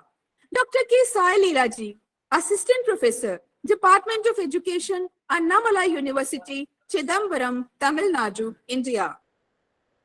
Kumarji, Postdoctoral Research Scientist, Marine College, Shandong University, Weihai, PR, China. Valedictory keynote address will be given by Dr. Rajiv Kumar Mahajanji, Scientist, G and Advisor, Science and Engineering Research Board, Ministry of Science and Technology, Government of India. Valedictory address of ISTTP-2, Professor Dr. Hukam Singh Ji, Patron and Principal, Raj Rishi College, Alwar, Rajasthan, India. It's an honor to have you all with us. We are extremely for accepting and honoring our request for delivering keynote address in ISTTP-2. Let me give you a brief note of our institution, Raj Rishi College, Alvar, Rajasthan, India. A dream doesn't become reality through magic. It takes sweat, determination, and hard work. Our principal, sir, Professor Hukum Singh Ji, have made continuous efforts to make Raj Rishi College, Alvar, center of academic excellence. His devotion, hard work, time, dedication, and determination has taken this institution to new heights of success.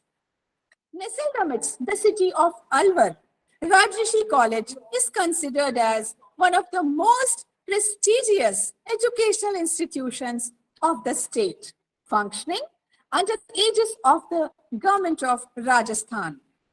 Established in the year 1930 by His Highness Raj Rishi Maharaja Jai Singh Ji, the college is a co-education postgraduate institution with significant research endeavors and is also the hub of a number of curricular and co-curricular activities.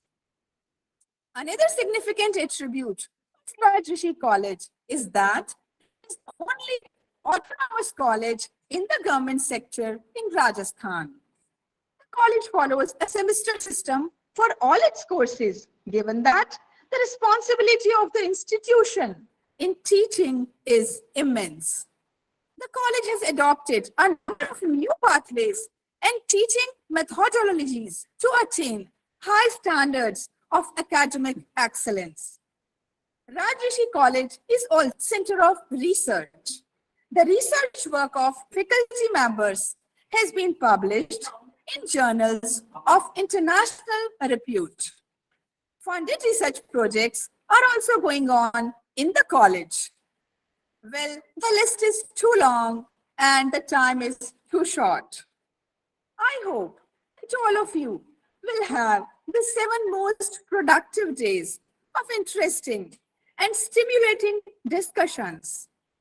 I sincerely wish that this training program will be a great success, not only as an opportunity to share knowledge and experience in higher education, but also a beginning of a new friendship among the participants devoted to the most meaningful task of saving our Mother Earth. In the end, I once again welcome you all and also take this opportunity to thank you for joining us. Hope you have a wonderful day. A big thank you to everyone. Namaskar. Thank you, Dr. Singhi, for the welcome address. We really appreciate your presence with us, and I look forward to work more with you in future. Thank you for your support and your presence. The earth has enough resources for our need, but not for our greed. This is the most often quote which is given by Mahatma Gandhi, and it is used too much to talk about nature.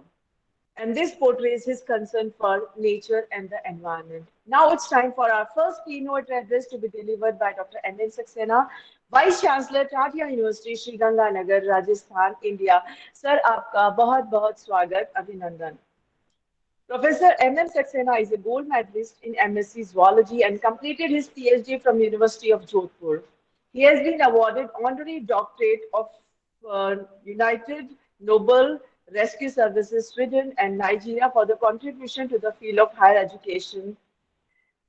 Dr. Saxena has also been the Dean of Faculty of Science, Professor and Head, Department of Environmental Science, Director Research, Controller of Examination, Chairman Central Library, Coordinator UGC NET, and Coordinator Self-Finance Courses. He has over 40 years of research, postgraduate teaching, and administrative experience while working with Tata University, Sri Ganganagar, Maharaja Ganga Singh University, Bikaner, University of Jodhpur, Jodhpur, College Education, Rajasthan, and Zoological Survey of India. He has been the research supervisor for 4 universities and supervised 22 PhD theses and 26 sample scholars. Dr. Saxena has published over 150 research papers in the journals of international repute and authored 7 books. His area of research include hydrobiology, pollution, ecology, aquaculture, microbiology, entomology, wildlife, and parasitology. He has also been the editor of OICO Essay, an international journal of environment and allied sciences, for 25 years since 1984. Member of the advisory board of many international journals, he has represented over 100 national international seminars and conferences, organized 2 international conferences, and undertaken 4 research projects funded by different agencies. He has also had the honor of being invited thrice to deliver lectures at the Indian Science Congress. He has also received the Lifetime Achievement Award for the contribution to the field of higher education, Global Citizen Peace Federation, Kerala. That was an exhaustive and a beautiful CV, and I congratulate you, Dr. Saxena, for such beautiful achievements. Now I would request Dr. Saxena to start with his inaugural keynote address. Sir, stage is all yours, Dr. Saxena.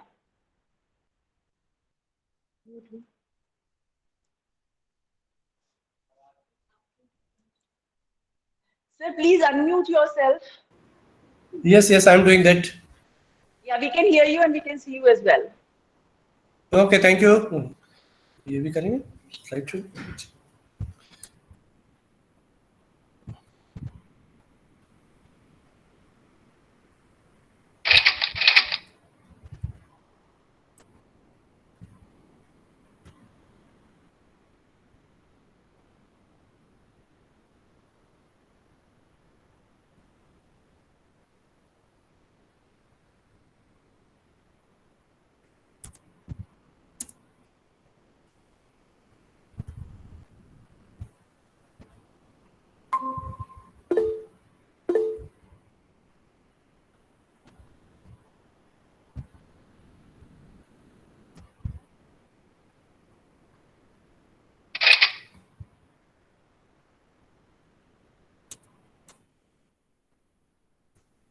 Okay, is my screen visible,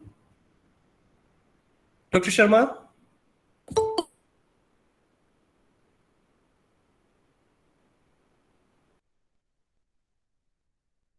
Yes, sir, your slide is visible as well. Yes, sir, we can see it.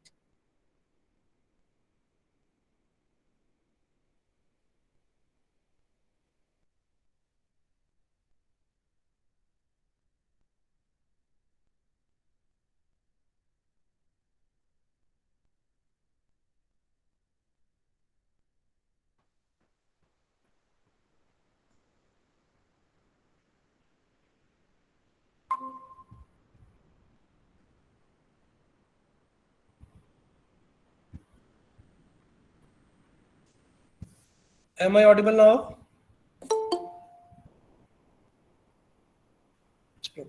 Network problem.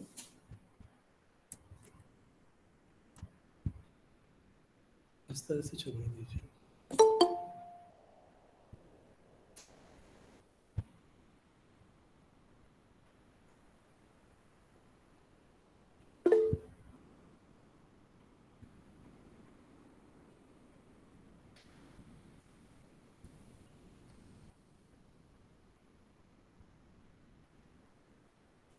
Slides यहाँ से आ जाए.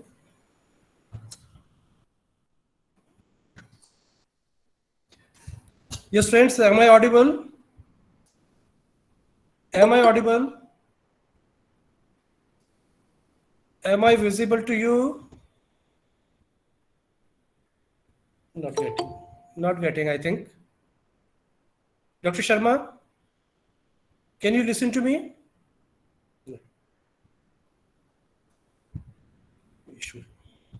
Yes, sir, you're visible. Yes. Okay, and my slide is also? Is my presentation visible? Yes, sir, your slide is visible as well. Okay, We can okay, hear fine. you and your slide is visible. Fine, thank you. I am not that computer savvy. That's why I'm asking that many things. Anyway, right, can I continue? Can I continue, Daxit? Yes, sir. Hello, friends. Yes, please. Esteemed principal of the government RR College, Alwar, my old colleague, Dr. Sharma, friends, team associated with this very prestigious program, that is a training program on environmental pollution and many other themes. And I'm very happy to be a part of this series. I delivered a small lecture in my Is it? first series as well. And of course, I was happy to be joining this program on pollution. See, pollution, when we talk about pollution abatement, and as the topic says, no panacea, they are talking of panacea. I suggest there is no panacea, but a multi-pronged approach. See, I'm drawing very basic lines on the subject that as we define pollution, it is any undesirable change in the physical, chemical, and or biological characteristics of the environment causing adverse effect on human, animal, plant life, or cultural heritage. I'd like to focus on two things. One thing is undesirable, and second is adverse effect. See, friends, when we talk of undesirable, see, we make not many changes in the environment, but not all changes are undesirable. There are many changes which are desirable. When we talk of pollution, there is a general concept. Our image for pollution goes like that smoke coming out of chimneys or the filthy water coming out of drainage, like that. But see, even distilled water, which is considered to be the purest form of water, could be a pollutant if it is undesirable. If we are throwing that distilled water in marine environment or a saline environment, altering the salinity of that system, causing adverse effect on the biota of that ecosystem, and that's why it is undesirable and will be considered as a pollutant. So a pollutant has not necessarily to be one that is to our eyes is negatively causing effect on the environment, but at times there are hidden qualities of a pollutant. See what a pollutant is. Any factor causing pollution is called a pollutant, of course. It is a resource out of place. This I would like to underline. Or there is nothing pollutant as such. All things are resources, but when it is out of place, we call it a pollutant. Say, for example, if you talk of noxious gases coming out of chimneys, like sulfur dioxide coming out of a chimney, causing adverse effect on a heritage building or any other thing, we call it pollutant. But at the same time, this sulfur dioxide is produced in some factories where it is needed for some productive purpose. So it is a resource in fact, but since it was out of place, it was called pollutant, and when it is at its place, it is a resource. A pollutant could be a material pollutant like solid, liquid, or gas. At the same time, it could be an energy pollutant as our worthy principal was talking about, it could be heat, radiation, noise, or any other kind of energy source. We classify pollutants also as on the basis of their degradability as biodegradable or non-biodegradable pollutants. Biodegradable, as we all know, are very simple compounds which can easily be degraded by microbes, and non-biodegradable are the otherwise. Then we classify pollutants also on the basis of the environment concerned, air pollutants, water or soil, and so on. If you look at the sources of pollutants, these are diverse. Or I must say that any human activity can lead to pollution. Perhaps the first pollution of environment was when discovered fire. And since now the economics has taken over the ecology, almost all human activities are responsible to some or the greater extent for environmental pollution. Whether it is household activity, whether industry, agriculture, means of different transport systems, maybe railway, road, air. Then mining is a very potent source of pollution. Hospital wastes, and of course, very important one is warfare. When you look at the effects of pollution, these are basically of two types. This could be ecological or economic. See, as it is always mentioned that this planet is not for we people only. Plants, animals, other creatures, they also enjoy it equally. But we are too selfish to exploit the resources. And that's how we create not many ecological problems which are indirectly affecting human being as well. Secondly, the economic effects, because as I mentioned, a pollutant is a resource out of place.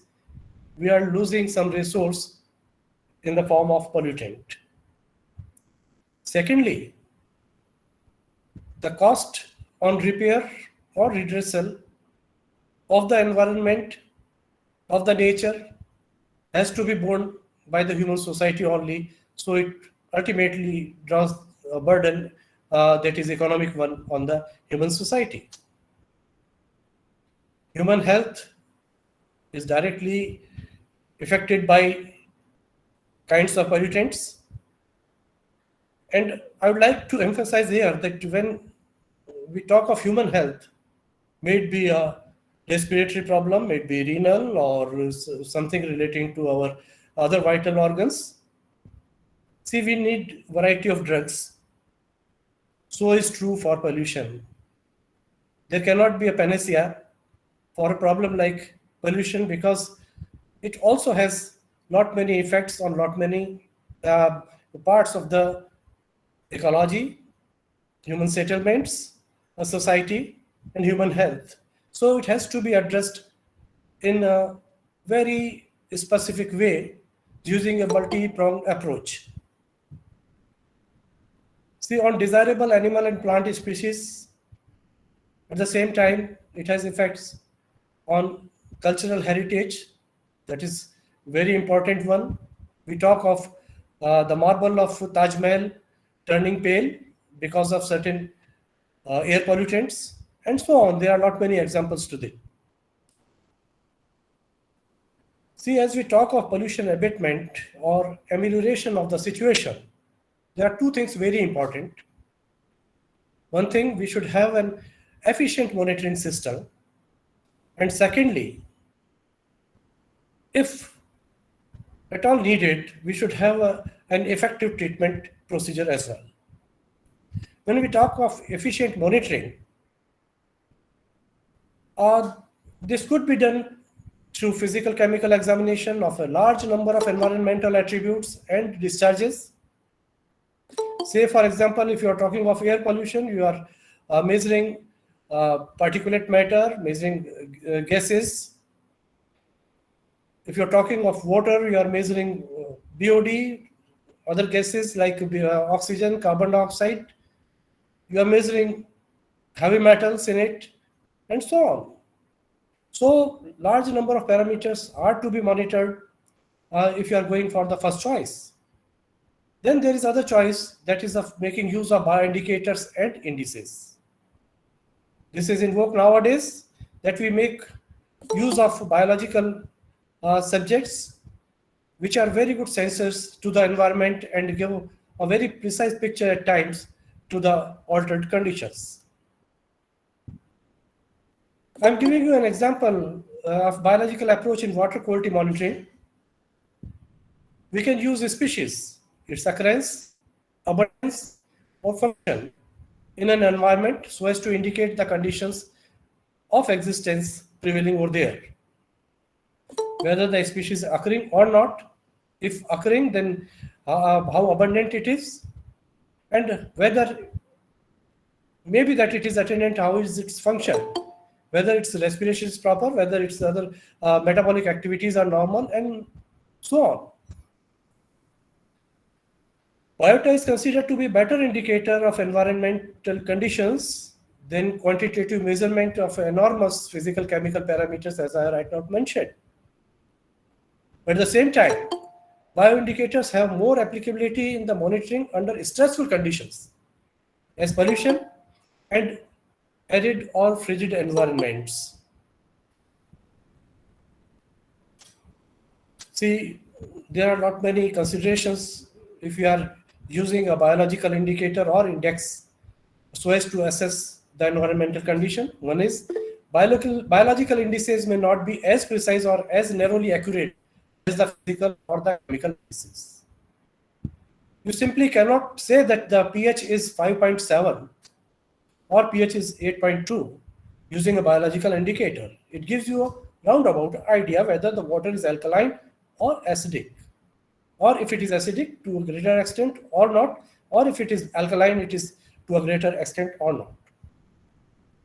And when you are using some animal species or plant species, particularly when you talk of animal species, then highly mobile organisms like fish and birds tend to move out before enough data is collected from them to evaluate the environment. That's why we do not depend much upon such highly mobile organisms so far as their role as bioindicators is concerned, but at the same time, why sessile organisms have been selected more often as indicators, sessile or the lesser motile ones. Among plants, we use macrophytes and microphytes so as to judge the water quality. I'm giving you an example of water pollution. Among animals, zooplanktons, particularly the smaller ones like protozoans, rotifers, microcrustaceans, benthos are very good indicators. They are sessile or lesser mobile. Similarly, periphyton are good indicators. And then necton, of course, to some extent. Here I am giving you a few examples that we have used to monitor the quality of water, taking help of certain species. Like you see Paramecium caudatum, its presence is itself indicative of low dissolved oxygen in water, high organic matter present in water, and at the same time, the carbon dioxide level is also high. On the contrary, the presence of a freshwater sponge in a water is indicative of a very pure pristine condition, having high dissolved oxygen, low organic matter, almost no free carbon dioxide, and pH has to be alkaline. The very presence of a freshwater sponge is indicative of a very healthy environment and alkaline condition of water. This is an example of Keratella tropica, a simple and very common rotifer, and rotifers, as we all know, are very good indicators of environmental pollution, particularly if the pollution is of organic matter nature. So its presence is indicative of low dissolved oxygen, high organic matter, and high free carbon dioxide. Same is true for chironomid larva. It is a midge larva, dipteran 1. Its presence in a body of water, particularly in its sediments, is indicative of low dissolved oxygen, high organic matter, and high free carbon dioxide. The typical thing with this larva is that it has a respiratory pigment hemoglobin, which is very rare among invertebrates. And nature has given this pigment to this larva so as to make use of whatsoever minimum oxygen available in the given environment. Then there are certain indices that we make use of in monitoring the quality of water. When we talk of lake, we classify them as oligotrophic, mesotrophic, eutrophic, and so on. So, on the basis of different classes of algae and their respective ratios, this Nigart's TSI or the trophic state indices are calculated, and which are very good indicators of trophic level of a body of water. Secondly, the species diversity index. The species diversity can be calculated following different authors, but the result is ultimately the same, that if the diversity is high, it is indicative of clean water. 1 to 3 diversity index is indicative of moderately polluted, and if it is less than 1, it is heavily polluted one. That was with the algal forms, but at the same time, certain microcrustaceans, they also very precisely indicate the trophy of a body of water. Here I have given you a formula of calanoid or cyclopoid and cladocerian crustaceans. The calanoids like Dichromus, cyclopoid, many copypods are there like cyclops, and cladocerians like Daphnia, Moina, and so on. If their ratio is calculated, and if this ratio is treated in terms of trophy of a body of water, it is inversely proportional. So higher the value of this ratio, it is indicative of poor trophy. There are a few dependable biological indices that can fairly be used to monitor the trophy of water. Occurrence of tolerant or sensitive species. Large number of species have been identified as sensitive and tolerant. Species diversity index, as I have mentioned, is inversely proportional to the trophy. Nigart's trophic state indices, making use of diverged algal groups, is directly proportional to the trophy. Crustacean ratio, as I right now mentioned, calanoid versus cyclopoid plus cladocerians, is again inversely proportional to the trophy. And at the same time, productivity is also, particularly primary productivity, is directly proportional to the trophy of a given body of water. Let's talk about solution to the problem of pollution. It is often said that best solution to pollution is dilution. That has been an old philosophy which has to be shunned. One should not accept it. But at the same time, as I right now mentioned, that if you are having multiple problems or a disease which has multiple causes, we have to have large number of medicines or large number of therapies to treat it. Same is true for the pollution problem.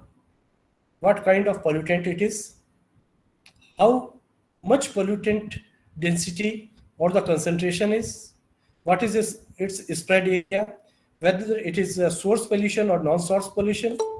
So not many things are involved with it, and that's why we will have to address it through a multi-pronged approach. Say, for example, if a river water is polluted because of some industrial waste, best thing is prevention. But if we have failed to prevent it, then definitely we'll have to see what kind of pollution it was. If it was of organic nature, it will require microbiological processes to treat it. If it was because of heavy metals or certain dyes or pigments, that will require very sophisticated chemical procedure and so on.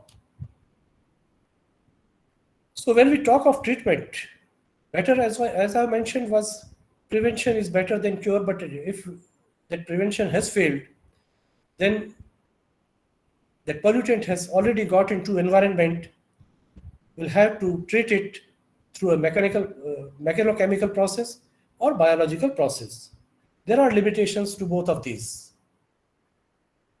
Here comes the role of environmental biotechnology, in which we make use of organisms for environmental preservation, protection, and regeneration to maintain ecological values and ensure welfare of mankind. That is most accepted procedure today, but I must mention that not all kinds of pollutions can be abated making use of microbes or organisms. See some of the thrust areas in environmental biotechnology that will aid reduce pollution burden include recycling of waste through efficient use of microbes, desalination of water with the application of many hydrophytes. This has been very successful in many areas. Utilization of sewage and wastewater in agriculture. See, the sewage and wastewater was indeed a pollutant. It was a waste, but we can make use of it as a resource, and we can make use in agriculture. We have experimentally tried it by developing monoculture of Daphnia in sewage water, and that was very, very successful. Reclamation of land and productivity augmentation with biofertilizers and biopesticides, on which lot much of focus is being laid today. Generation of biogas and other biofuels as potent energy source. Again, that biogas can be generated out of different kinds of waste and could be put to positive use. So let's talk of long-term solution to environmental pollution. The best philosophy that everyone would agree to it will prevention is better than cure. So as far as possible, we should prevent the release of pollutants in environment. See, this is particularly important so far as the air pollution is concerned, because once the noxious gases are discharged or the this particulate matter is discharged in air, it is very, very difficult to draw it back. At the same time, if the wastes are coming out of a source like industry, it may be a liquid waste or solid waste, it's better to control it there only, rather than treating it once it is released in environment. So that prevention is always very, very important so far as a long-term solution is concerned. But then when technology is concerned, our focus should be on no waste or low waste technology.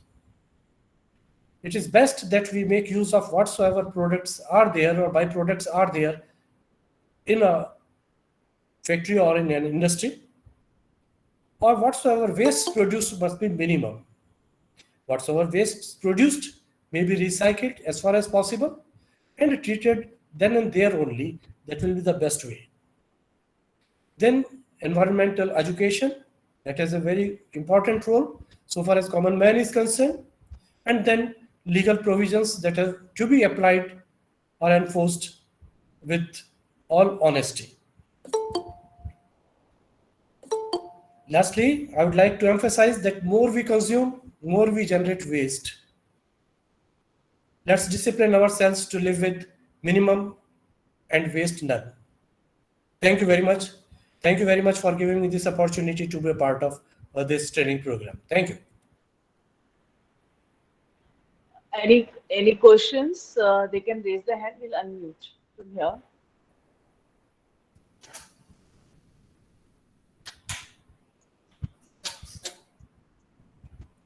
Dr. Saxena, I can see so many compliments for you and people want to have your slides. So please do share with us so we can share with the participants. Oh, sure, And I sure. can see lot of flowers and emojis for you that people are very happy to hear you.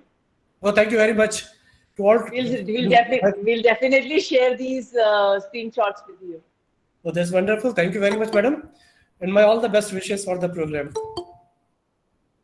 Any questions? I think we can have the formal section. So, Dr. Saxena, I thank you from the bottom of my heart for taking time from a busy schedule to be the inaugural keynote speaker at ISTTP-2. Your That was presence my and pleasure. wise words help to magnify our cause in the best possible way. All thanks to your enlightening words that inspired so many people out here, including me. And I thank you so much for sharing beautiful slides. And so correctly, you said that economics has taken over the ecology. And that's the plight, actually. And we need multi-pronged approach to deal with the environment pollution. I agree with you that unawareness and no education are the biggest threat to the environment. Thank you so much for being with us, and we look forward to meet you again in our future program. Sir, आपका बहुत बहुत धन्यवाद. Thank you so much. That's my pleasure. That's my pleasure. Please, thank you. Thank you. Thank you. Now it's time for our second keynote address, which is to be delivered by Dr. Satyaprakash Mehra and his team, Dr. Hemlata Lohar. Dr. Satyaprakash Mehra is a trained environmental cum development professional with experience of over 23 years in the field of environmental sciences, focusing on the conservation of natural resources and sustainable development through community mobilization. Achieving academic degrees in environmental science, biology, law, human rights, environmental rights, he is involved in the action-oriented research and advocacy in association with government organizations, non-government organizations, academia, consultancy firms. As a guest or the visiting faculty and resource person, he has delivered his grassroots actions to a variety of target groups from the student to professionals. He has contributed his research work in the form of more than 150 scientific and popular articles in various journals, periodicals, newsletters, magazines, newspapers, blogs. His past professional association with Bombay Natural History Society, Mumbai, is the important bird area program, and WWF India in conservation of natural resources are the milestone in the foundation of conserving action, especially within or nearby human habitation and industries. Presently, he is associated with the Global Forum for Sustainable Rural Development and Rajputana Society of Natural History in administration role, working on the principal conservation practices for the sustainable livelihood. He develops site-specific, globally applicable socio-ecological models for the entrepreneurship I've heard, but entrepreneurship I'm hearing for the first time, namely the Abu model, Chak Ramnagar model, and Chambal model. Dr. Mehra executed the actions of managing waste in the central India, which is much appreciated in Swachh Bharat mission. The solid waste management through development of the site as tourist spot was exemplified at Nagda, Madhya Pradesh, where liquid or the wastewater management through constructed wetlands, phytomeditation were carried out throughout the India as well as sub-Sahara nations through the National Solutions Mumbai.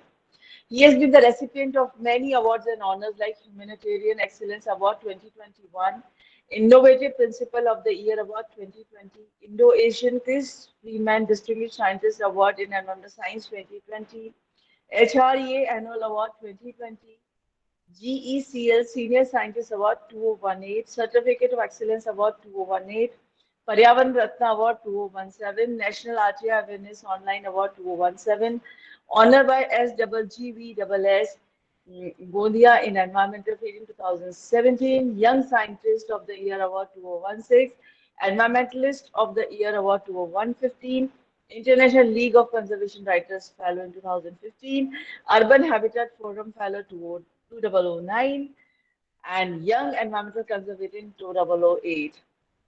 Now I welcome Dr. Mehra and I congratulate you for so many awards. How much work you might have put in to get all these. It was difficult for me to read it out, but how much work you might have put in to get all these awards. Heartiest congratulations to you. Now I would request Dr. Mehra to start with his keynote address. The stage is all yours, Dr. Mehra.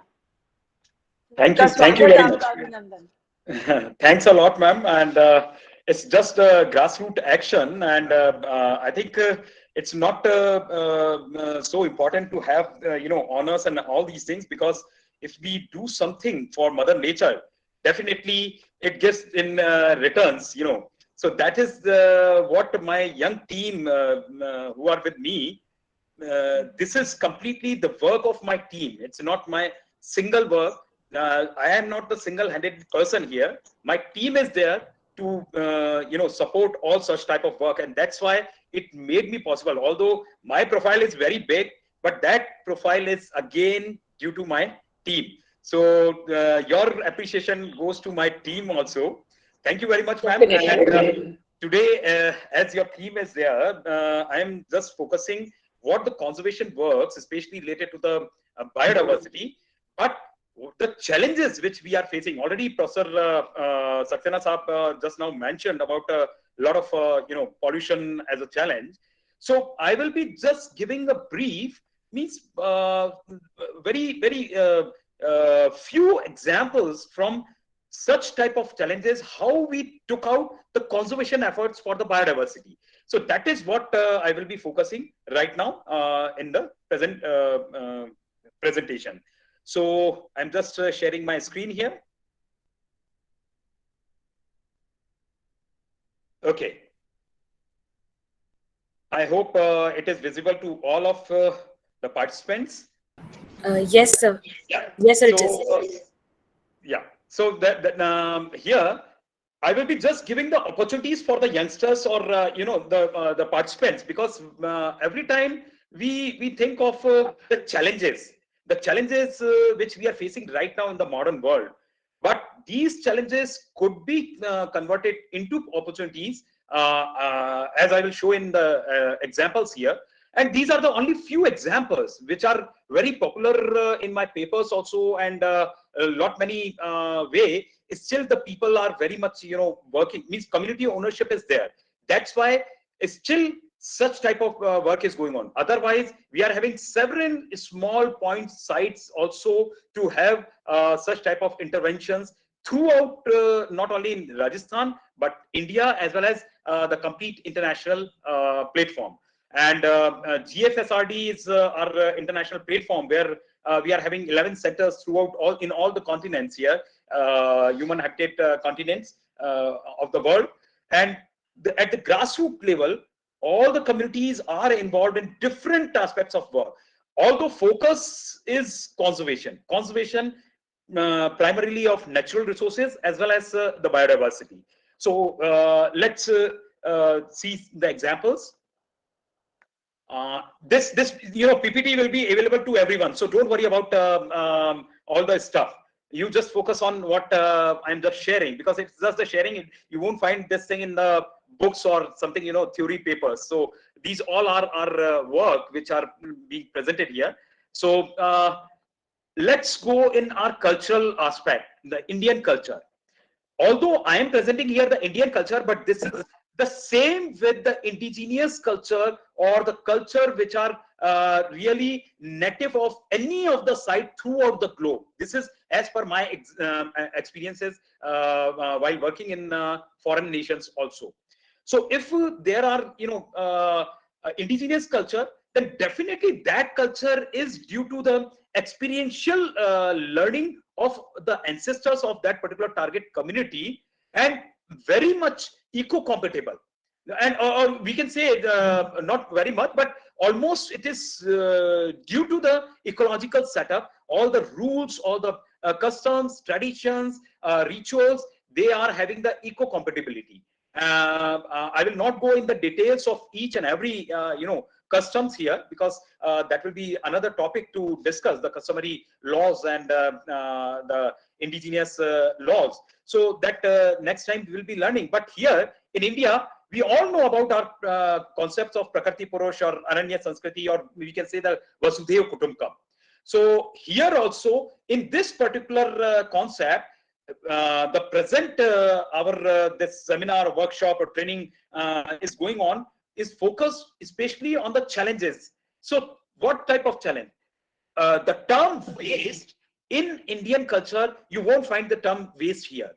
If, you can just recall the memories. If anyone has observed that when our dadimas, the grandmothers, grandfather used to say कि बेटा इसको मत फेंको, इसको बचाओ, इसको ये करो, और let's take example of one small piece of cloth. कपड़े छोटे हो गए तो वो कोई छोटा बच्चा पहनेगा या आपके छोटे भाई बंद पहनेंगे, और फिर वो भी पहन लिए अगर फट गए तो वो अभी इतना जल्दी जाएगा नहीं, उसका थैला बन जाएगा. And then if the thela is again something out, then that will be used as a, you know, just पोछे के रूप में use कर लिया जाएगा. Now see here, this is what our culture is giving. But right now everything has been changed. We are on the, you know, use and throw concept. So that is beyond our culture. Use and throw concept, or we can say we are moving towards consumeristic approach. हमने अपना उपयोग का जो संस्कृति थी, that has been completely lost. Now we are on उपभोग, भोग, you know, yog and bhog. So yog was something addition. There was nothing deletion, nothing wrong, nothing waste. But in upbhog, everything is out, delete, out from our culture, out from our life, and give the name or term as a waste. So right now, whatever I will say about the waste only, which is the part of our lifestyle in the present context or the modern world, whatever the things are there. But talking about our culture, there was nothing like waste. We all know about that. And same is the condition of our community targets. You know, mostly our waste generation is in urban areas, or we can say the urban areas. But still the rural areas, they are having such type of material which are being considered as waste by the modern scientists or modern intellectuals, but actually that is not the waste. I will show you in my upcoming slides. Here we have to keep in the mind that now the rural areas are also in touch with the urban areas due to globalization or liberalization, and now such type of plastic waste or such type of articles which are not degradable or which affect the environment, or we can say the use and throw concept things of material, now they are completely the part of becoming the part of rural life also. So here in rural also the waste is now being generated, but still maximum waste, what we call the waste in rural areas, are not actually the waste. So here the definition of waste, what we can say, unwanted or rejected or discarded materials, everything. It could be from several processes. So that is what is going on about the use and throw concept, and that is the modern challenge which is which we are facing. So right now, whether this waste is really a waste, unuseful for humans or unuseful for nature, think over the spreading of water hyacinth in eutrophic lake. As Professor Saxena Saab already mentioned about the indicating species, the indicators, the bioindicators. Now, if water hyacinth, maximally we hear that water hyacinth is not good for the wetlands. But is it a correct statement we are making? As per our knowledge, we have to think over it, because in nature, when we are finding that the pollution load is there in the wetlands, definitely the nature will compensate or give some alternative to protect that or to check that particular pollution. And that's why water hyacinth are very good, controller of nutrient enrichment of the lakes or wetlands.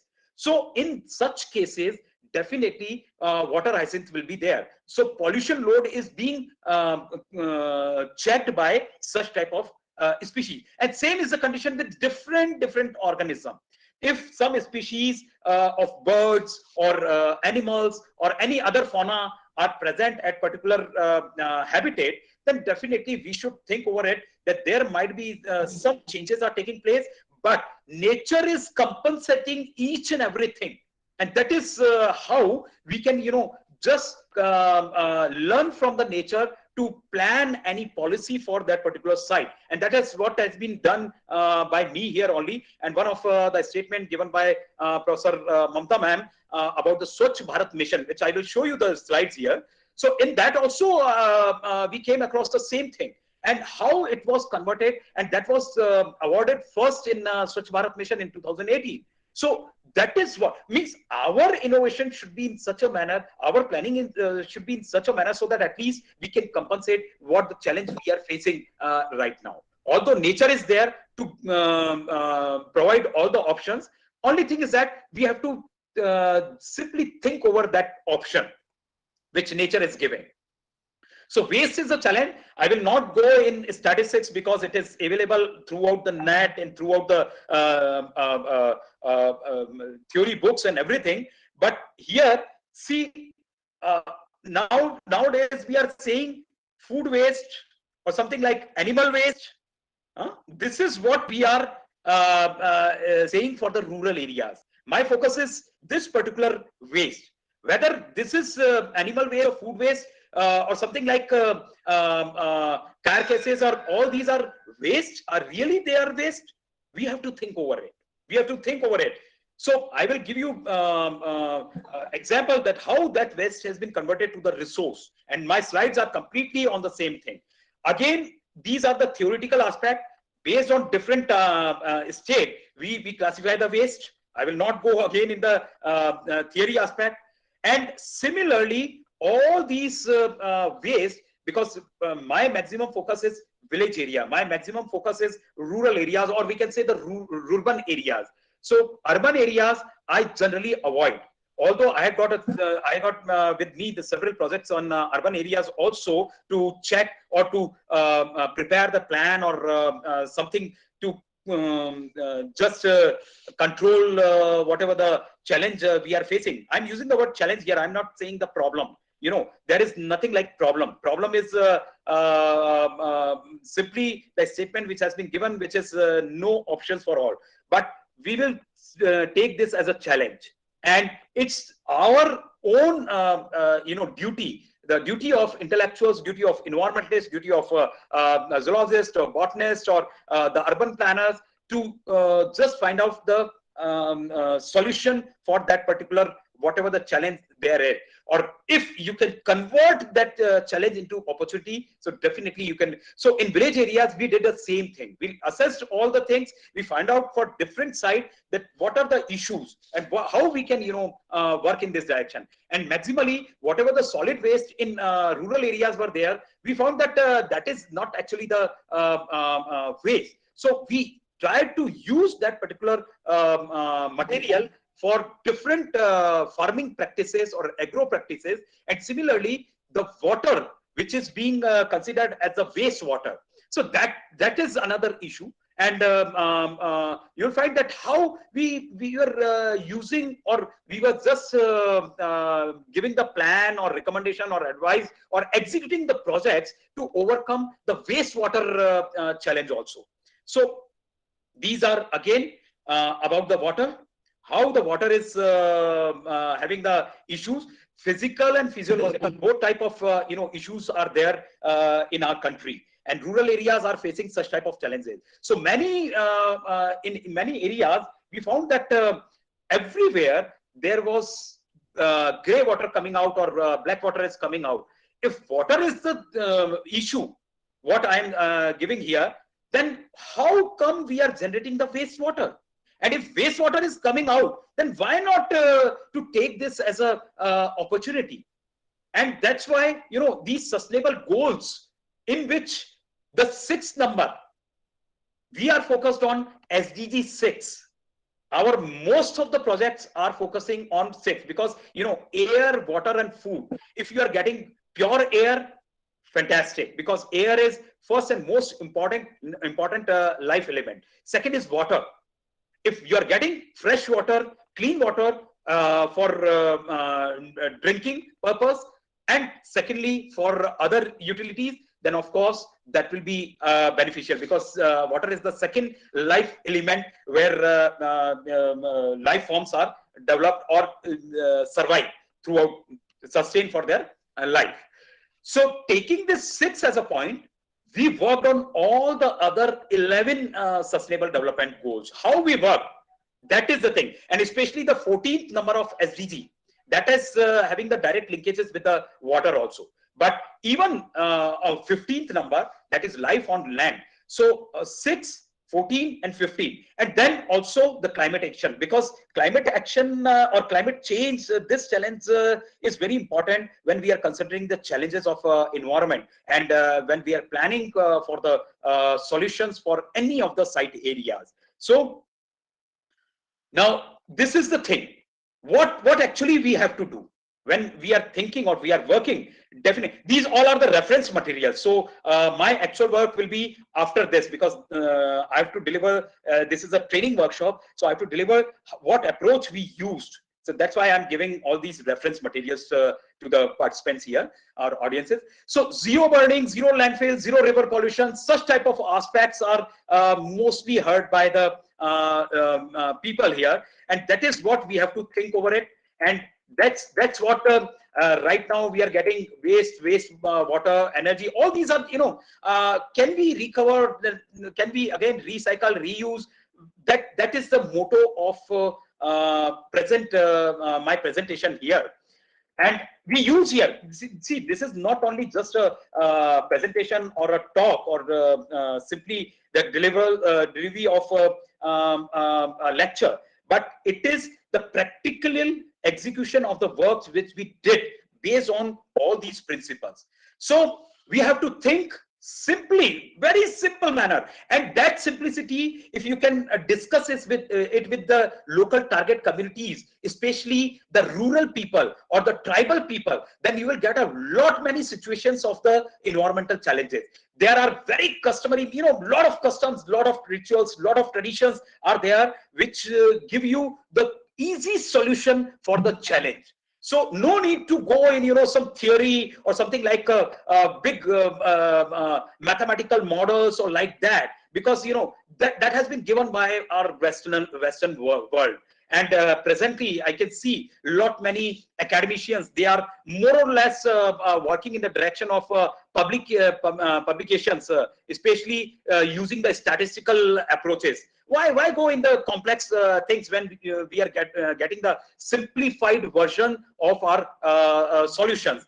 And we have to be innovative. Now, in our Indian culture, we are having such type of things. Many such type of solutions are available.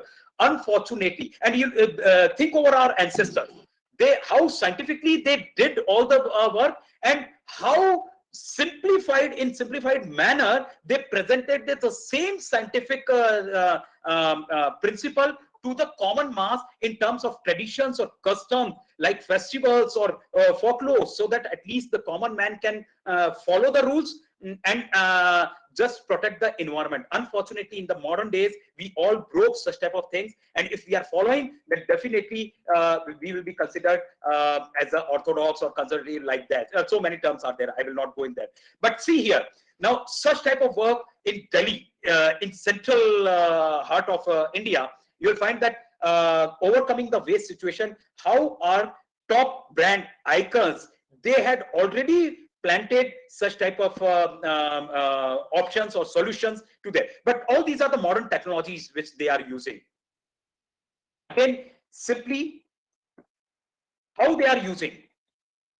See, this is what, because if any icon or something, the brand or celebrity, they use something, or if they follow the approach, then definitely the common mass follow the same thing. That's why it is important to give these slides also. This is what our ministerial and Delhi and MCDs, they are working on it. All these are some solutions for their waste, because waste is the major challenge right now which is going on. I'm not going in the theory here, and this is how the complete campus has been set up using the modern technologies. So now coming on to our main work. When we started, we already took the principles from our Indian culture, and taking the concept of modern concept of sustainable development. Although it is the modern community has given the sustainable development concept, but for India it is nothing, not new. Already it's going on, but we used each and everything, because when I have to present, definitely I have to use such type of tadak badak terms, that then only the people will say, okay, we are getting something modern. Otherwise, if everything I will be going through my old traditional approaches, definitely you will be getting sleepy or like that. So I'm sorry to say. So see what we did for the waste management at individual level. Charity begins from the home. If I will say something to you, definitely if I had absorbed something, then only I can. Now, number one, the complete engineering and architecture designing of the setup. Minimum wastage of construction materials. That is very important. No plastic waste, nothing.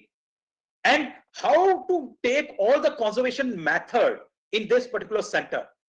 And of course, about air, water, or soil. Everything has been considered while planning this particular and see about the water. We were facing that water is not drinkable, potable. This is very close to Kevladev National Park in Bharatpur, which once used to be the flooded area. Now it is drought prone area. High salinity, about 20,000. But using the methodology of phytoremediation or the natural solutions, we simply overcome these challenges. And now we are getting water which is having 1,500 to 3,000, maximum 3,000 now it reaches. Otherwise, earlier it used to be 20,000 plus. No machines are used, nothing. Only and only plant species.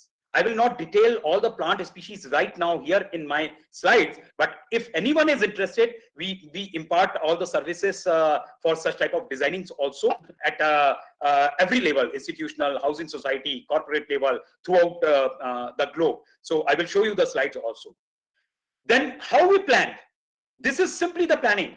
When we started working for this particular ground, taking the agricultural land, first we designed, we took water as our important element, that what is the pattern of water flow above ground and underground. And then we planned everything, the drainage system, all the system, from where wastewater will get inside or go outside, whether it should go outside or not.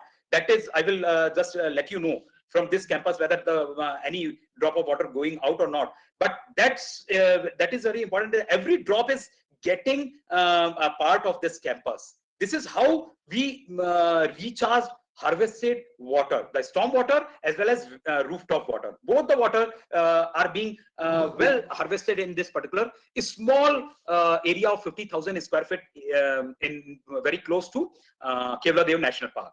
And then the same high saline water that was made the potable water. Talking about the wastewater, we use the same phytoremediation, and whatever the water coming out from the bathrooms or toilets or kitchen, that has been through this particular system, we had simply made it clean and again recharged in the ground. Now see the diversity, see the green landscaping. We disturb the natural land, agricultural land, or I can say that before agricultural land, it was also used to be a green land, green space, natural woody forest species. But unfortunately, humans changed that. Again, we transformed. And now you see the different pictures from same angle. See the diversity here. This is how we started. Now you can't take the photograph from that particular angle, because we are having a lot of bacha parties, green bachas here in this campus, who are giving us fresh air, fresh water, nothing, no contamination. Now see about the biodegradable waste. We are using that particular waste. So in this campus, we are having zero waste. Why I'm using the zero waste? Although everyone can say that, sir, it's not possible to have the zero waste, because at least pan, which is of plastic, or the wrapper of chips or like that, such type you are bringing here and you are getting the plastics here.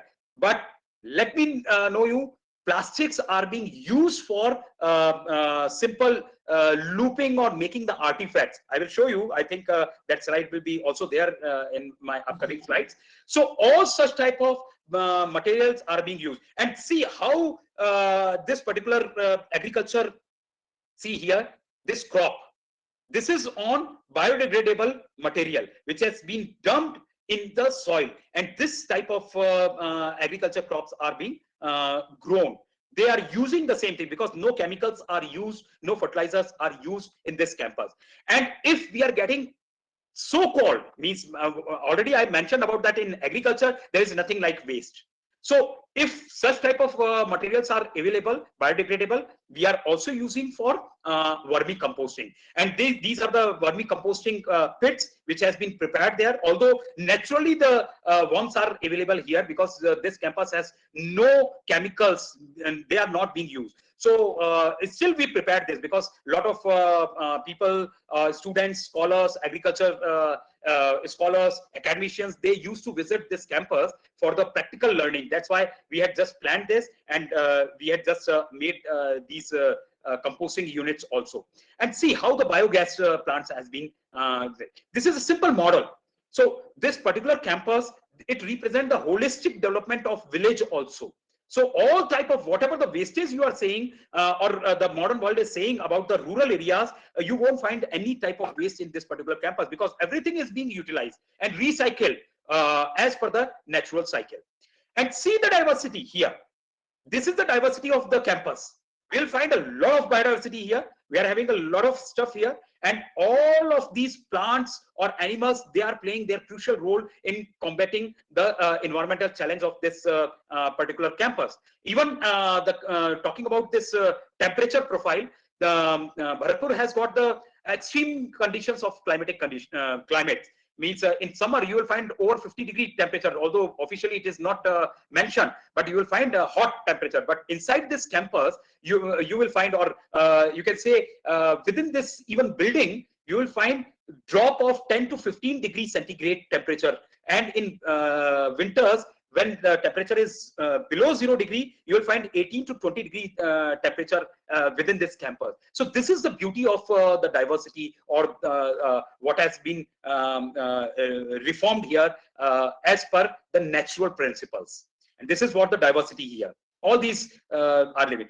And this is how the collaborative, training workshops are being conducted in this campus. And right now I'm just presenting here, but practically anyone can visit this particular campus. And even the rural development professionals, or the technical professionals, or the scientific background professionals, everyone, they used to, because everyone has got their own taste. And besides all these academicians, even the religious people, the persons who are interested in Indian customs or traditions, they also visit here, because we are having, we followed all the traditional approaches to construct, to landscape, to green this landscape. So that is the beauty. And how we are using the same biodiversity, we are reviving the agro biodiversity also. We are retaining the ecological setup of our area also. So these are the simple linkages of biodiversity with the livelihood of the people. That's how we give the community ownership. Now, we simply imparted from our side what we learned from the theoretical aspect, or from our mentors, or from the nature, and then simply value added, because everyone is very intelligent on this earth. We can't say that rural people, they are not knowing. They know far much more better than us. The only thing is that they don't know the techniques to market that, or you can say they lost their ancestral or tradition or customs. So it's our duty to again revive the same thing, because our culture, the old culture, was completely eco-compatible, and everyone will agree with this. So no doubt for that. So community level, same thing we did. We took all these villages, and taking the help of CSR, first we solved their challenge of water. And here, see, all these slides, we simply intervened through civil works and social works. But the most important thing, this slide. Now see here, wastewater on the left hand side, you'll find all the black water is there, and that is in the school campus. Now see the transformation. Using the technique of phytoremediation on the right hand lower side, now see, one pond will be available and the garden is available, and you will find a beautiful place, beautiful site at this particular area. Now Bacha party can play here, and you can find the aesthetic. So such type of approaches, if applied to anywhere, definitely we can combat the present challenges. And simultaneously here on the left hand side top, you won't find rich species or species which are something we considered as negative even for the human health, or something like vectors which can create the diseases or cause the diseases. But on the right hand side, when such type of environment is available, you will find the species which are really giving the positive impact. They are not negative or not considered to be the positive organisms for the diseases. So that's how we have to use the natural setup or natural principle to meet it. And by this, even we can revive our biodiversity. This is how we had changed here. Now this garden can be used as a hotspot for the villagers to visit. So you can go here and give have some chopal here, or have some discussions here at this particular place. Earlier, you can see, find here on the left hand side, is it possible for anyone to sit even for a few minutes? How these students were getting the education, I don't know. But when we discussed with the administration, they said that we can't do anything, because if government help will be there or village governance will help there, then only we can do. But after this intervention through CSR help, see the transformation took place. And now everyone is very happy. The same thing, phytoremediation in one of the village. So all these, we took the same approaches, and I will not go into the details that how we simply value added the customary approach of the local target community. These all are the methodologies which we applied while sensitizing the people. This is how even all the sectors, means women, the children, youth, everyone were they were engaged while planning for that. See here. Now this particular event is beyond one village. Several villages, they just get together, and in 2010, one village took the lead, and they celebrated World Environment Day. And they called us, they invited us, now we want how the other villages can also, replicate the same models. And then we got, so what Professor Mamta ma'am showed about the prizes or honors, that is due to all these team, all these, village community people who took the ownership and they implemented. Now see, this is earlier they used to be something like the unusable form of form to the human community. Today, when they again realize the value of the same plant, now plant raw material is very less and demand is very high for the artifacts. They are earning. So we took livelihood as a key concern to overcome the environmental challenges of our region, wherever we work, and see how the transformation took place from the same challenge. Already, I mentioned each and everything. Even in the pandemic, our villages, they earned a lot. They were not away from the livelihood or wages. So that is the beauty of when you work with the nature or according to the nature's rule. So challenges, whatever I spoke here or I shared here, you can find on the net also in such type of guidebooks, such type of newsletters.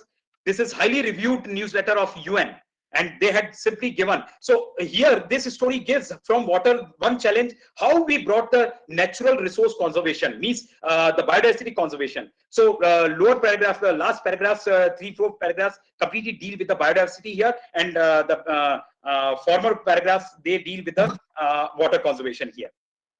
And this is the dedicated website, sahapedia.org. For Kevla Dev, where you will find that whatever interventions we did for the village communities, how the natural biodiversity, they now revived. So we are having a lot of papers on the biodiversity beyond protected areas, in the rural areas as well as urban areas. And similarly in Dholpur, see, there was no water. And I already mentioned that air is the first and most important thing, then second is the water. So if we can retain water for longer period in this area, definitely the area will be getting rich vegetation, or the habitat will be changing as per the natural rule, and definitely the rich biodiversity will come out. So what we did, we intervened structurally here and see the change. This is what is happening.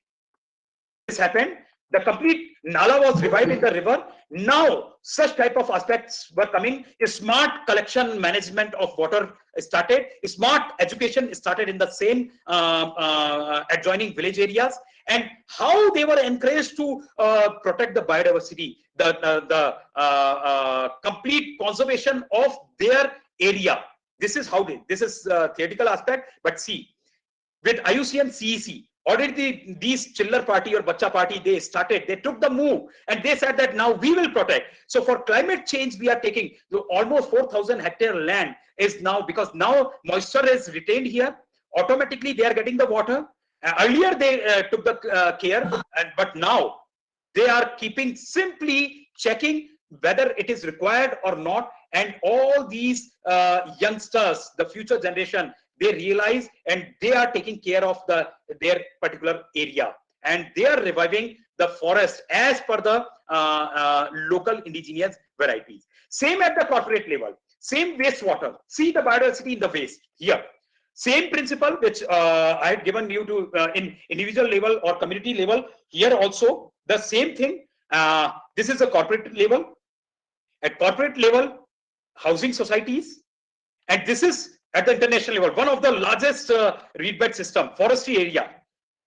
Very quickly, I will be giving you. And see, this is one of the Swachh Bharat Mission 2018. It was awarded first. See, left hand side, this was the waste trench and dumping yard, and right hand side, now it is the hotspot, tourist spot at Nagda. So, from eco-centric to community-centric, and got this particular aspect. And these are the simple scientific documentation on the net, easily available, and these slides will be available to you. You just keep on, because now waste, we also assess the avifauna. We also assess the different biodiversity for the waste ground. So whether it is a waste or not, that is the question. Thanks. These all are the publication you can find here. So thank you very much. Over to you, ma'am. Any questions, anything? Any questions? Please raise your hand so we can unmute you. Any questions?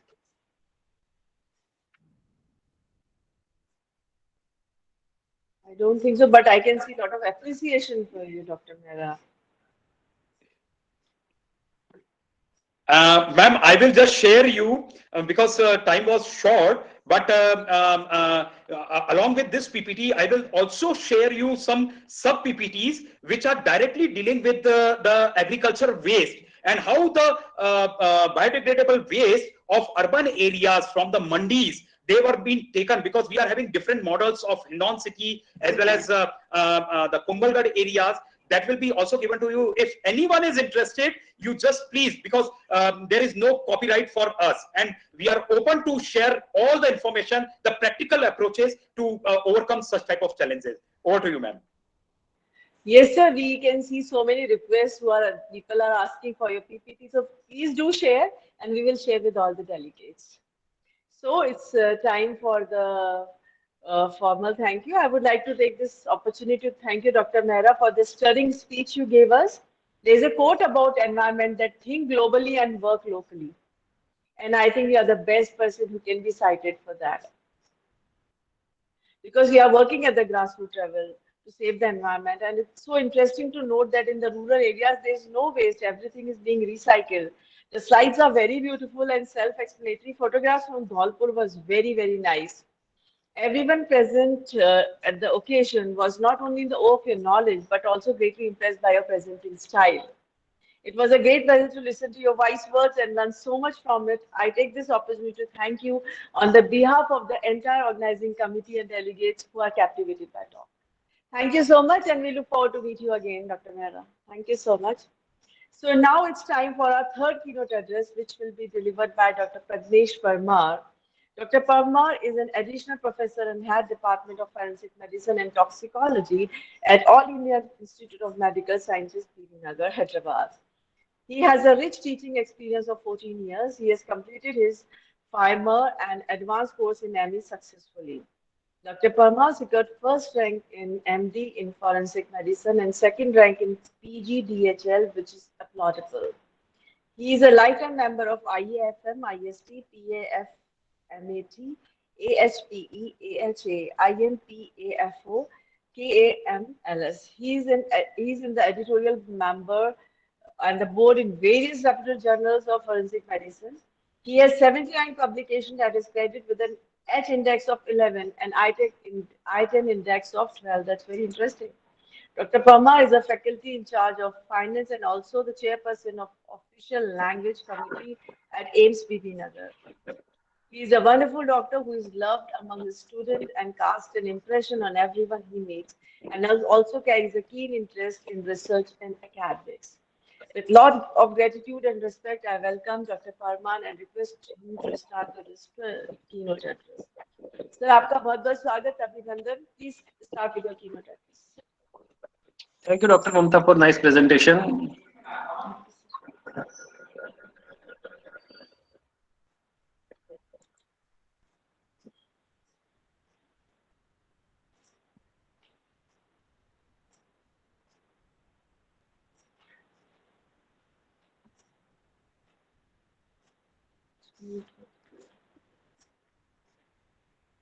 Beautiful.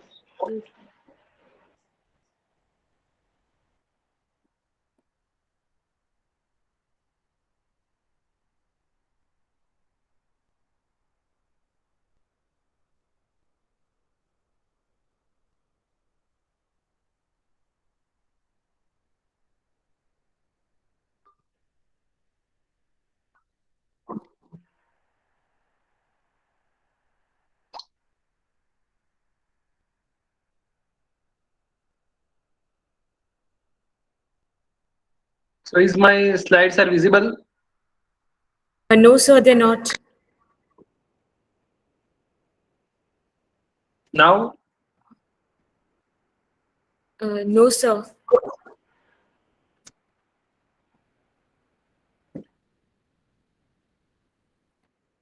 So they were visible in the very beginning when you just switched on your camera, and that time you started presenting your screen, they were visible then. Okay, now it's not visible. Okay. Yes, sir.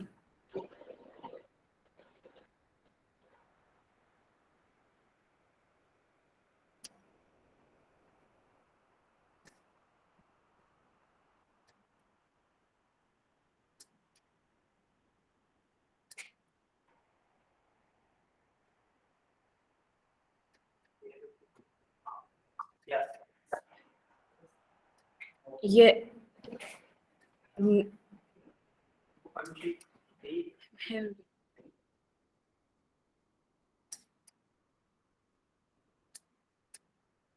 So the presentation just began and then it went away.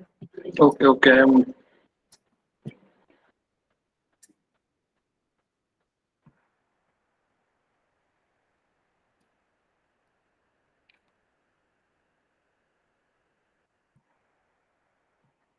Now it's visible. No, sir.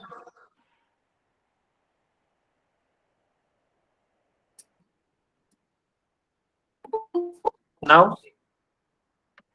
No, sir. So you have to click on the three dots. You have to click on the arrow at the bottom of the screen.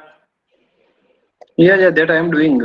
Just wait. You will get options. You have to click on share entire screen. Yeah, that only I am sharing. But Yes. And after that, sir, what will happen? You have to open the window which you want to share. You won't be able to see the Google Meet screen, but you will be able to see your presentations. Now, even though the presentation has started, but we can't see anything, sir. okay, let me share again.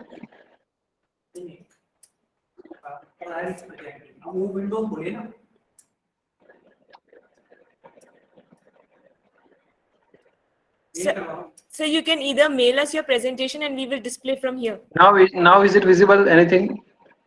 Sir, nothing is visible. Okay.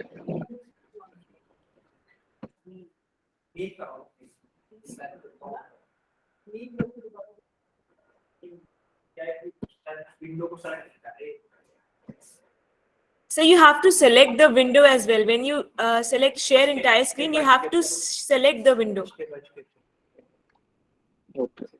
Arrow पे click करो.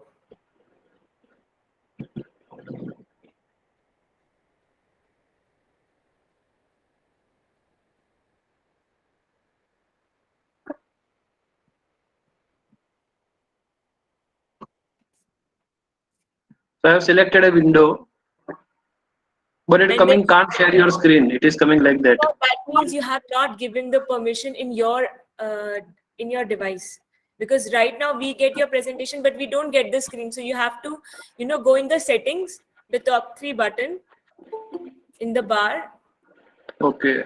the top bar, and then you have to go on settings and go in permissions, site permissions, and there you have to give the permissions, all the permissions to Google Meet.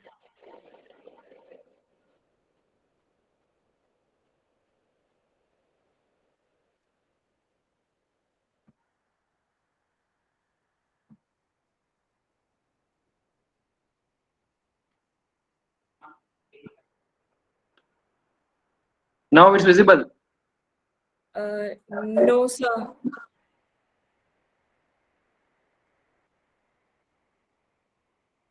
So you can mail us. We can display from here, sir.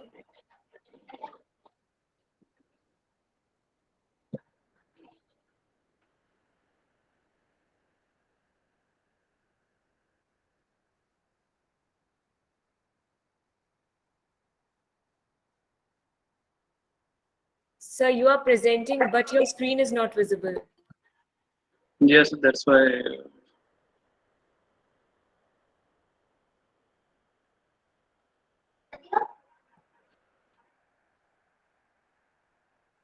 Now it's visible or not? No, sir, it's not.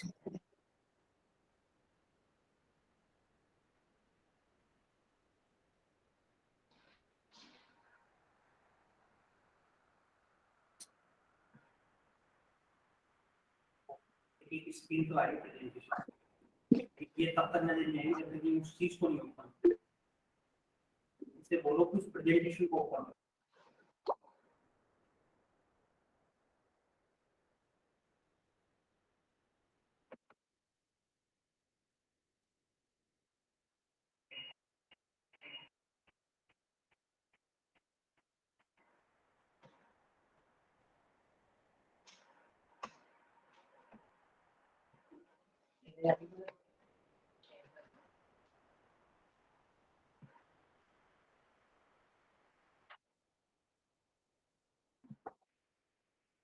Okay, I'm sharing my PPT.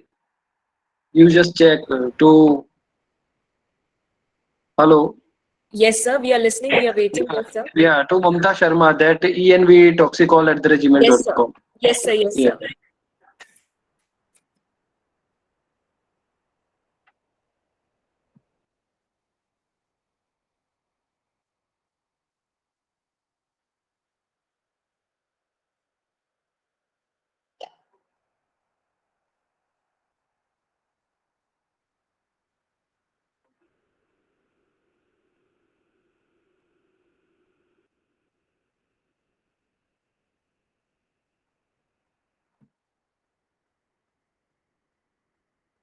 So I have mailed. You can just check it.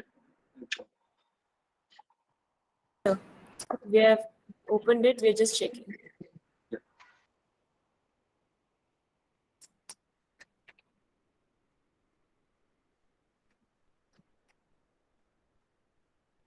Yes, sir, we have received it. Just give us a minute to share it.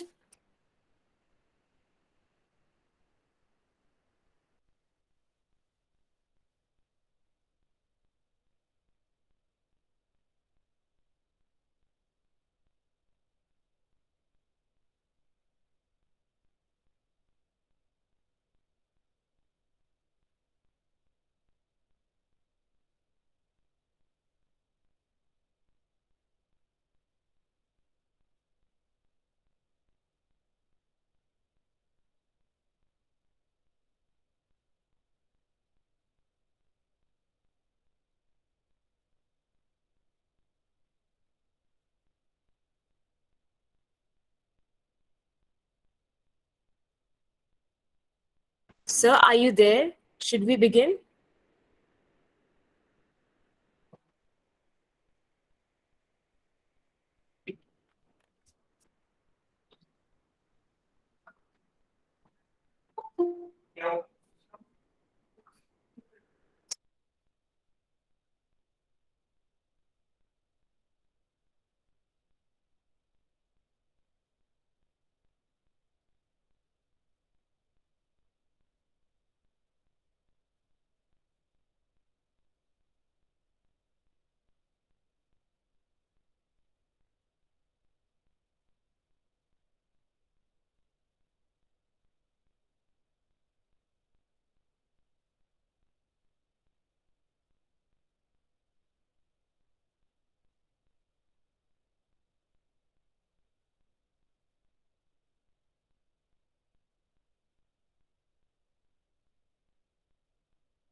Yes, sir. So should we begin with the presentation as we are Yeah, ready? yeah. Yes, yes, I am ready. You please share the screen. Okay, sir. Okay.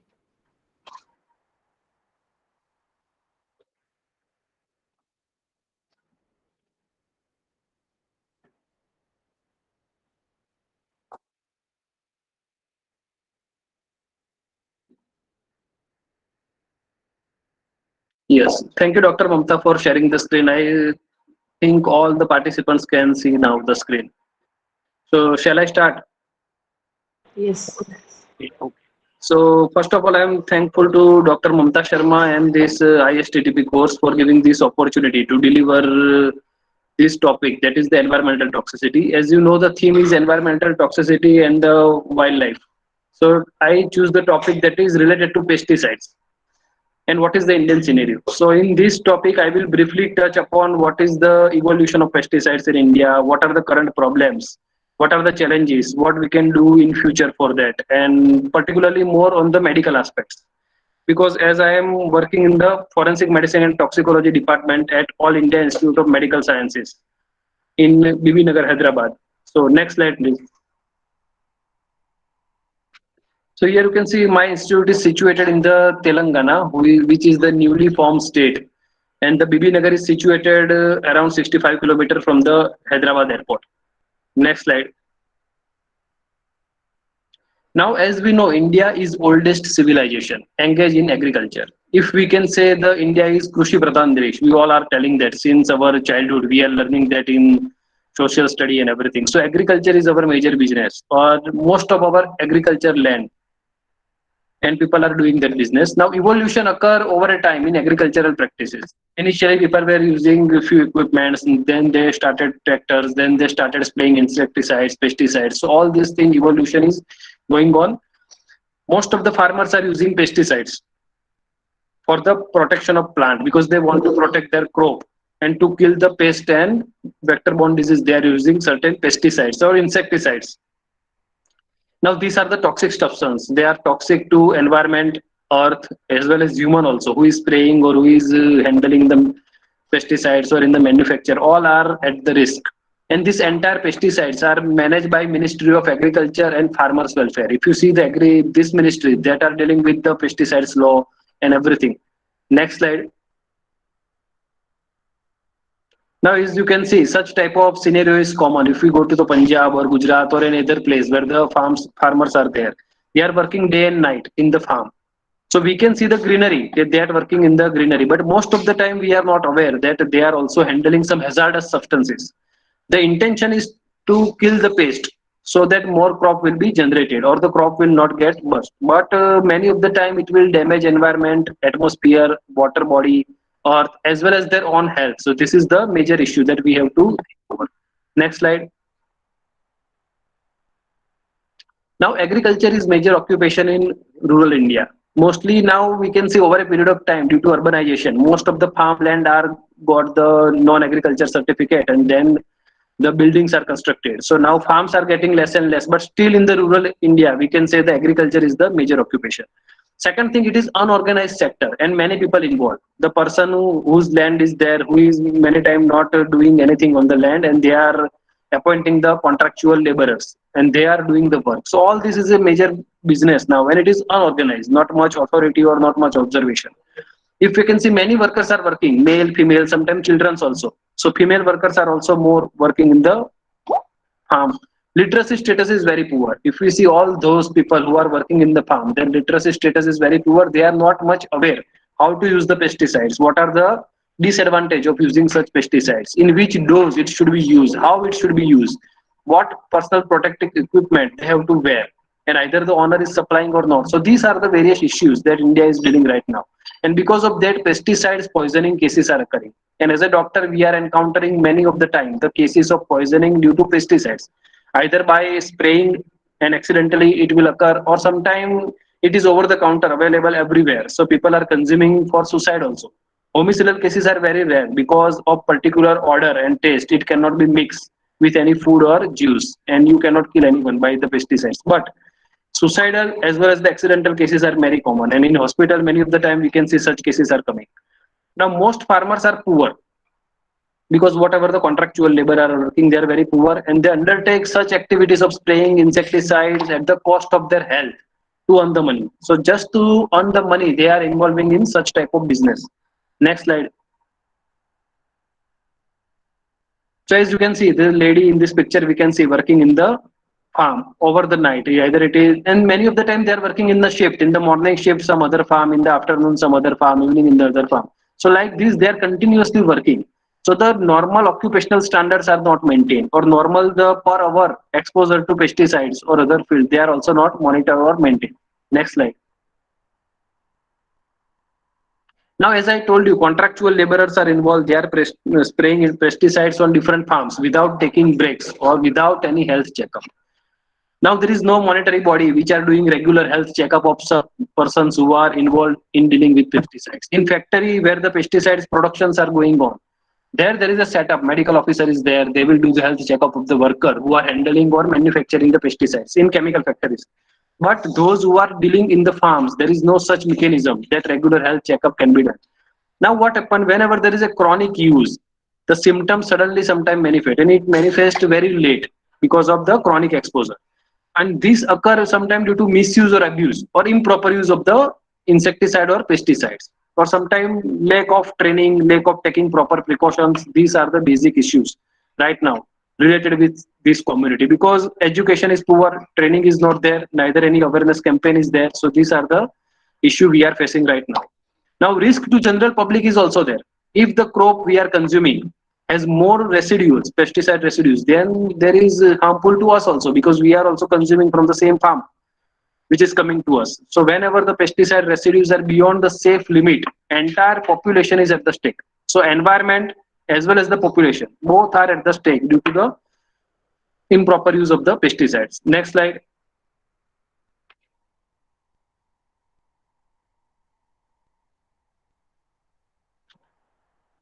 Next slide, please.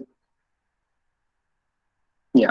So here you can see in these pictures, the person is spraying insecticides. You can see on the back side, the insecticide spray is there, and in the hand, sprayer is there. Now he's spraying without any personal protective equipment. You can see neither gloves is there, neither any glass is there, face mask is not there, any apron is not there, nothing is there. Bare hands and maybe probably the bare foots that we not visible. And the dose is also not sometime optimized. It's just walking, sometimes talking, spraying, all these things. So this entire thing is mostly unorganized, and we have to think over it to protect the environment. Next slide. Now, for sound management of the pesticides, the Ministry of, as we are told, Agriculture and Farmers Welfare, they have one act, that is the Insecticides Act, which passed in 1968. So the main agenda or the aim of this act is sound management of pesticides. The intention is maximum benefit with minimum risk to health and environment. So the act is focusing that how the maximum benefit can be obtained from the pesticides with the minimum risk to health of the human life as well as the minimum risk to the environment. These pesticides are regulated under this act, that is the Insecticides Act 1968, as well as there are certain other acts which also lay over on this, like Food Safety and Standards Act 2006, in which they have laid down maximum residue limits to each and every crop, which is fixed. So according to this act, it is also very useful whenever we analyze any crop or anything, which are the maximum residue limits allowable, which can be consumed by the human person. As well as for environment, there is Environment Protection Act 1985, which also deals with highly hazardous substances. And also, according to this act, there are clearance from Pollution Control Board for effluent disclosure and everything that I have covered in my previous lecture. So next slide. Now, as we see, when the person is dealing with the pesticides, so most exposure occur when the person is transferring the pesticides from the big that can into the small can or in his way. So while handling, he is not wearing gloves and everything. And many of the time, the pesticides will spill over the hands or body part and everything, and it produces the effect or absorption. So this is also one issue. The human will come in contact with the pesticides. Second thing, while spraying, the person is not wearing the protective equipments and it is spraying. And sometimes without any proper dosage and without the knowing which type of crop require which type of pesticide or which type of pesticides are safer. Nowadays, so many pesticides are there which are safer. The company is also thinking on that. Many companies, we see UPL and everything, which are the giants in this field, they are also producing good type of pesticide. They want to introduce drone and everything by which no human contact will come. Just drone can spread the pesticides. Even there are many equipment also by which human contact can be minimized. And according to the crop, they can guide which type of pesticides will be used in which amount and how to spray and everything. But if we misuse it, because who is spraying? They are sprayed by the contractual labor who are uneducated. They are just spraying for the sake of money. So misuse leads to the contamination of water, ground soil, crops also. So all these hazards occur because of this unorganized structure, basically. Because our farmers are also not well educated, neither any programs are regularly going on in that field. That is the major concern. Next slide. Now, Insecticides Act 1968, it regulates the import, manufacture, transport, distribution, and sale of pesticides with a view to prevent the risk of human being, animal, as well as the connected matter. So this act will regulate everything: import, manufacture, transport, distribution. They have given various guidelines, various laws to make available only safe, effective, and quality pesticides. So that is the aim. Safe, effective, and quality pesticides should be made available to farmers or users, and thereby preventing the risk to human beings as well as animals and environment. The rule frame under this act are called as the Insecticides Rule, and it came into force in 1971. The act was framed in 1968, and the rules in 1971, and it is administered by Ministry of Agriculture and Farmers Welfare. Next slide. Now, various board and bodies are there under this act if we see. So one is the Central Insecticides Board, CIB. This board will mainly advise on technical matter related to the risk. So which type of pesticide, how to do and everything, they will give the direction. And it is chaired by Director General Health Services, DGHS. Clear. So this is the board. Second thing is the Registration Committee, RC. Registration Committee is responsible for registration of pesticides. Which pesticides are efficacious and safe to human health and environment. That is only registered and that are only allowed to sell in the market. So they will also look after this registration committee. The pesticide must be efficacious and safe to human health as well as the environment. And then it get registered and available in the market. But again, in India is a country where sometimes backdoor vendors are also entering without any label, without any something they are also selling. So that is also a big thing or nuisance need to be come. Now, third one is the Central Insecticides Laboratory, CIL. These are the referral laboratory for quality control of pesticides. So if you have doubt of anything, you can send a sample and they will check either the quality control are measures or not. And then they will give their permission to release in the market. Next slide. Now, if we see the toxicity, pesticide toxicity, because as to the human being mainly, because as a doctor, we are encountering such cases. So let's first think about what is toxicity or what is poison. So if we say the father of toxicology, that is the Paracelsus, he said long before that all substances are poisonous. There is none which is not a poison. So everything is poison in this world. All the thing which depends only on dose. So right dose differentiate a poison and a remedy. Every drug can be a poison. If we are routinely consuming paracetamol, over the counter tablet, but if you take 2 or 3 tablets per day, it is okay, as it is a treatment dose. But if you take 10 tablets in a day, then it is a poison, because it is a drug overdose. It will harm the body. So it affects everything, even water also. If the person will drink excessive water, it produces water intoxication. Same with the salt. So everything in excess is poison. So it is important to understand the exact dosage required to cause a health concern from pesticide under various scenarios, and only the safe use is permitted. So again, there are many products are available in the pesticide. So many organophosphorus compound, OPC compound, carbamates are there, many things are there. And they also have a different alkyl and aryl compounds. And research has not occurred in that much detail. How much percentage of this compound leads to cause health hazards, or how it can come inhalation route or skin contact or ingestion. So it is required deep research in all this aspect. This is how the maximum benefit can be obtained by minimum adverse effect. If we have a thorough research, thorough guideline, thorough plus and minus for all the product available in the market, then and then it is helpful to the person who is using it, as well as helpful to the doctor who is treating such patients. Next slide.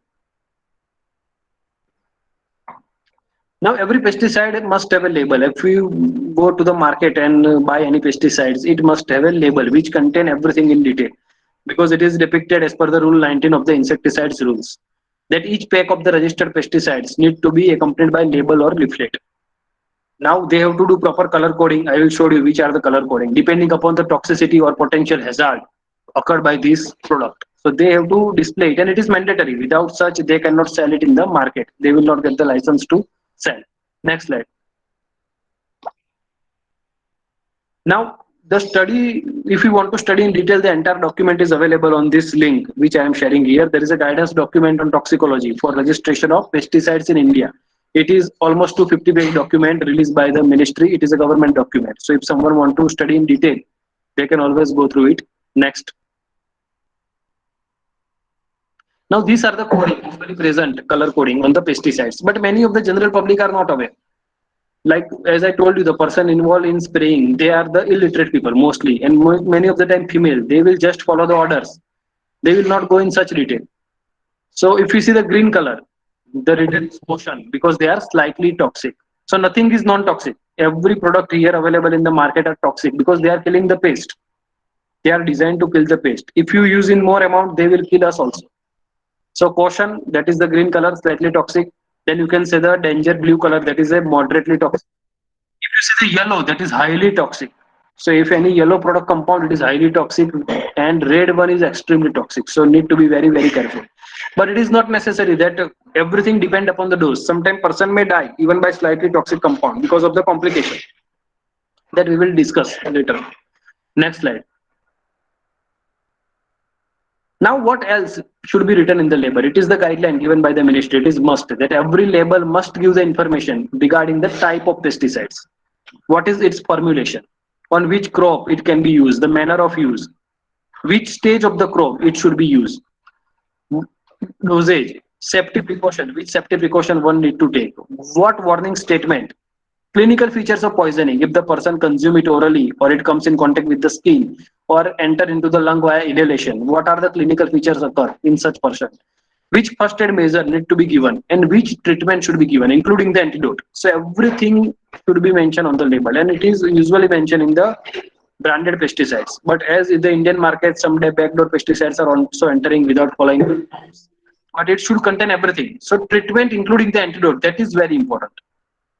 So as a doctor, many of the time we are receiving the patient who has consumed pesticides, and the relatives are also bringing the bottle. The person has consumed these pesticides from this bottle. So we can see from the bottle this idea, okay, which treatment can be given and which antidote is there. Now, most of the time antidote here is the atropine. Atropine sulfate we are giving as antidote, and as the along with that we can give the oximes, that is a parallel oximes. But there are not a certain group of insecticides. They are all means useful in organophosphorus compound poisoning, but not on the all the type. So another type it is useless to use it, but there is no other options. The person has to, as a doctor, we have to start symptomatic therapy and everything.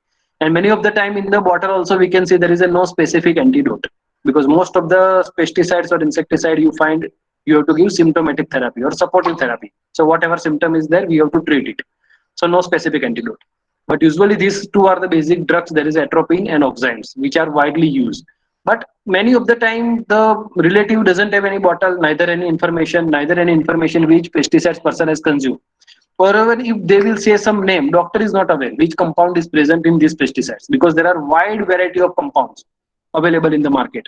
So as a doctor also, we are unaware which compound has been consumed by the person. Sometimes if we know also, we are not aware which antidote is available. And many of the time, if we came to the antidote is available, it may not available in the market. Certain antidote for certain poisonings are available in the foreign country or not available in the market, Indian market, because cases are not coming routinely. We have got a drugs like paracetamol or something which can easily available. So doctor should ask for the container or bottle or label of the pesticides, so they can identify the pesticide and specific antidote. If available, then specific treatment can be started. Next slide.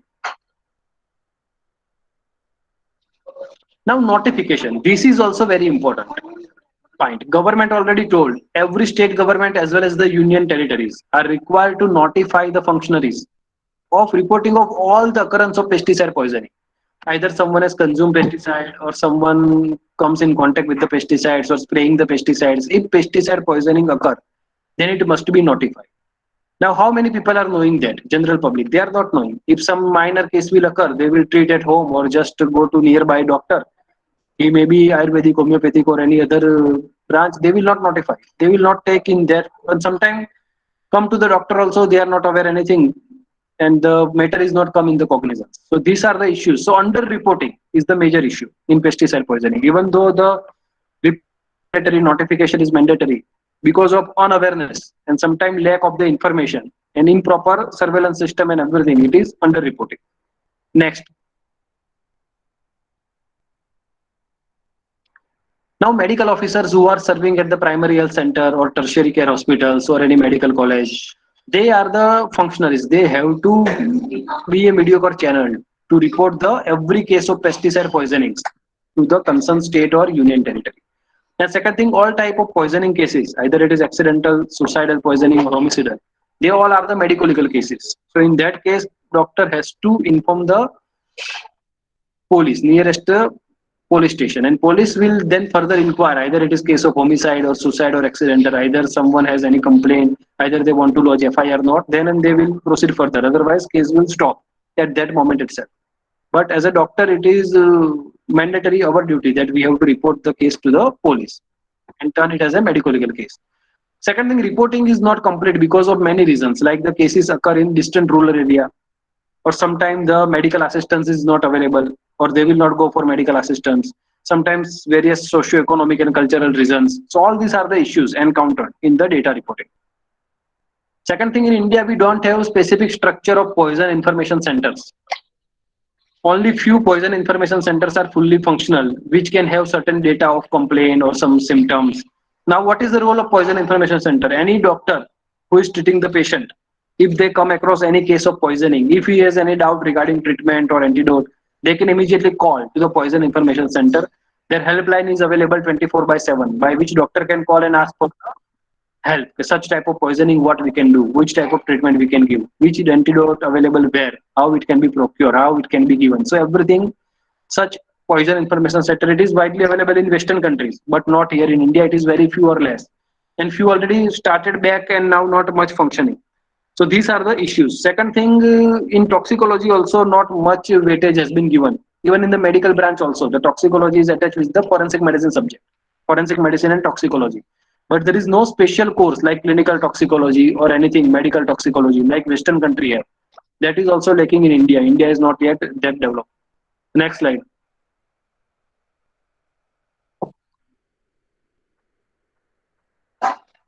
Next slide, please.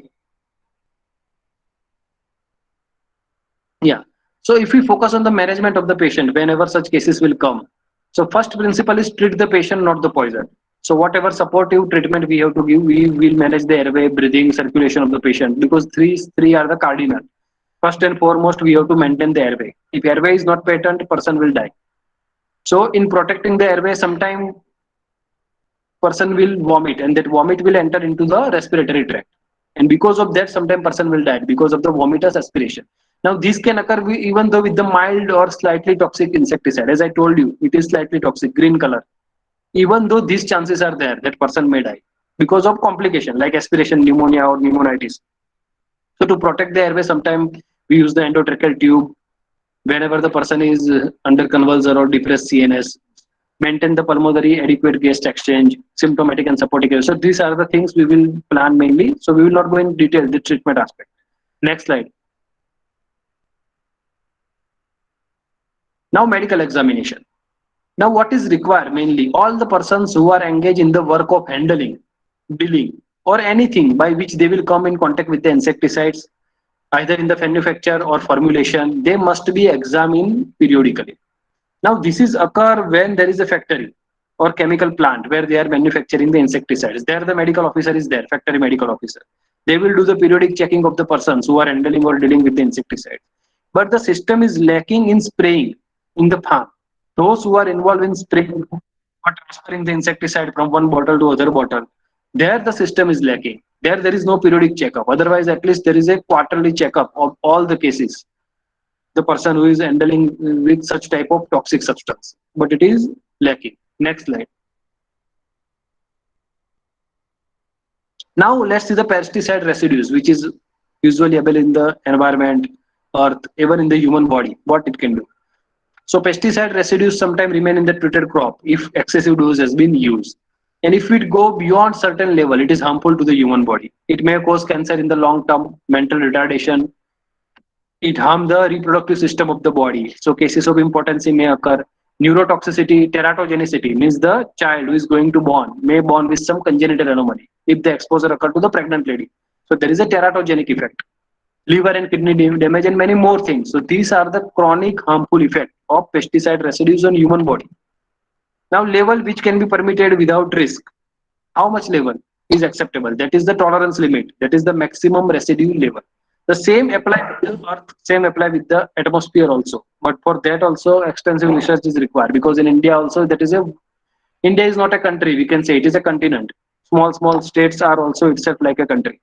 And different wide geographical area, various variety of land, various type of crops, various types of insecticides, various practices from state to state. All are very, very different. Next slide. So if we talk about maximum residue levels, so MRLs or maximum residue levels of pesticides are the levels that can be ingested daily by human without appreciable risk. So that is your maximum limit. This much pesticide residue can be ingested by human without any problem. Either we are using any fruit or either we are using any vegetables raw, nothing to worry. This much will go in our body, it will not cause any harm, even on the long term. So these are the set at the level, at least very low level, which is enough to ensure that even high level of consumers will not consume more than the acceptable daily intake.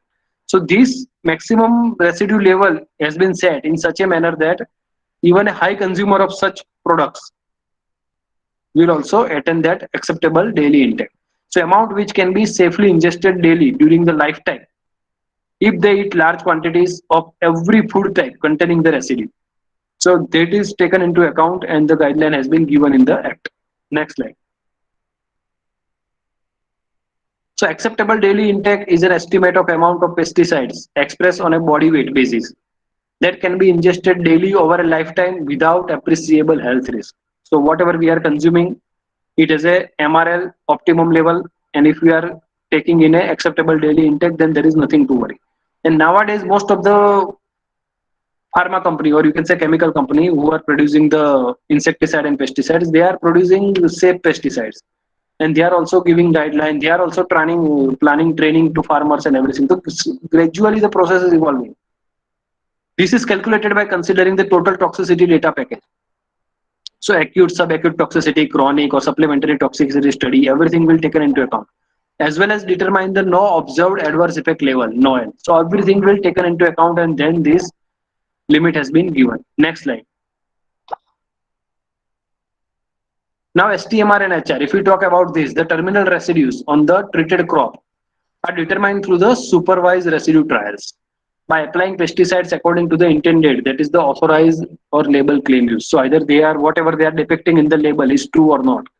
Second thing, the supervised trial provide information STMR as well as the HR, means supervised trial mean residue as well as the highest residue. So all these are the business they will take care. Next slide. Now, what are the challenges right now currently to save the environment or to save the human beings? Either it is earth pollution, air pollution, or water pollution. These entire agriculture workers, if we can say laborers or whatever, they are unorganized. Many of the time records are not available. Many of the time who is working, how many hours they are working, not available. So, any of the legislation in detail in India right now. No such strict observation. Second thing, inadequate flow of information and coordination between the different group of stakeholders. As I told you, either there is a worker or doctor or pharmaceutical industry or ministry. The entire coordination, the cases should be reported via doctor to the ministry, or the ministry has to take this. This entire thing is going on. Gradually the channel is establishing, people are also getting cognizance, but it is not still well established the way it should be. Second thing, insufficient mechanism for surveillance and data collection of pesticide poisoning. How many cases are coming, how it is treated, what are the adverse effects, which type of compound person is consuming, each quantity, what is the route of exposure, everything detail is also lacking, such type of data. Lack of capacity and capability. Many of the time the capacity in the rural area, healthcare setup and everything is also not up to the mark. So all these are the challenges right now in the Indian scenario. Next slide, please. So what can be done right now? So raising awareness, this is very important. Now, if you see the major pharmaceutical companies or major these insecticides company, they also came together. They have also formed many chains. They also believe in agri value chain and everything, and they are also planning certain activities, educational activities for farmers. They are also training farmers how to use the pesticides. They are also introducing machines by which pesticides can be sprayed, drone and everything, which I told. So that is also one welcoming step by which optimal amount can be sprayed without damaging the environment. Now, availability of suitable personal protective equipment, PPE kit at reasonable cost. As we know that before COVID pandemic, there is no concept of body bag in India. We have to accept, as a doctor also we have to accept. Because whenever police bring any dead body, it is coming without any body bag, nothing is there, just by one bed sheet they will cover. So there is no concept of body bag before COVID. Now after COVID, due to this highly infectious strain, body bag culture came into existence. Then after personal protective equipment, PPE kit. PPE kit also widely available because of this COVID culture and mobilization of fund from the government. Now it is available. But that is available in hospital premises in hospital. But what about farmers who are spraying in the farm? Second thing, strengthening the system for surveillance, monitoring and collecting data on the pesticide poisoning. That is also required to strengthen. Human research development training in medical as well as the paramedical personnel, like maximum toxicology workshop can be organized by which doctor will come to know which type of pesticide contain which compound, and this compound produce which type of clinical features, and it can be treated by which type of drug. So all these things are very important for the prevention, diagnosis and management of pesticide poisoning. Next. So that's all. I want to conclude my talk on this.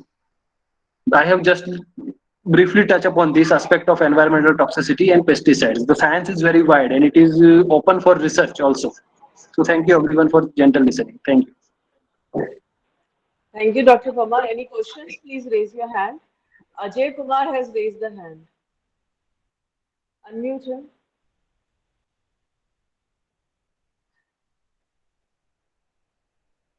Ajay Kumar.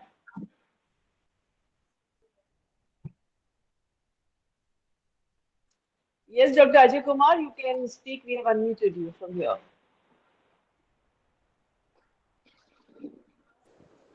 Hello. Yes, good afternoon, madam. Good afternoon, sir. I have a Good small afternoon. question. Good afternoon. Sir, as these pesticides are being sold on counter also and are, uh, just a minute, as are sold alone, can we make arrangement or can we legalize this thing that should be, say, sold with the antidote?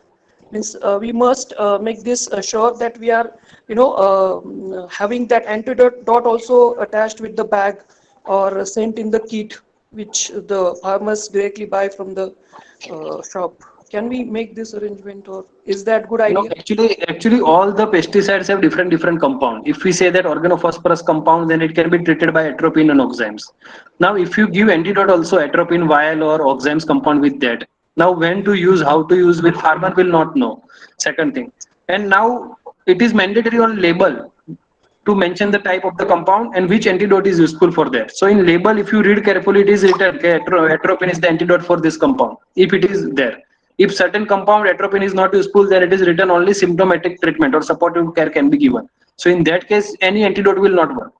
Now in that case, if doctor give atropine also, it will not work. Even the atropine cause atropine toxicity more, but it will not treat the poison.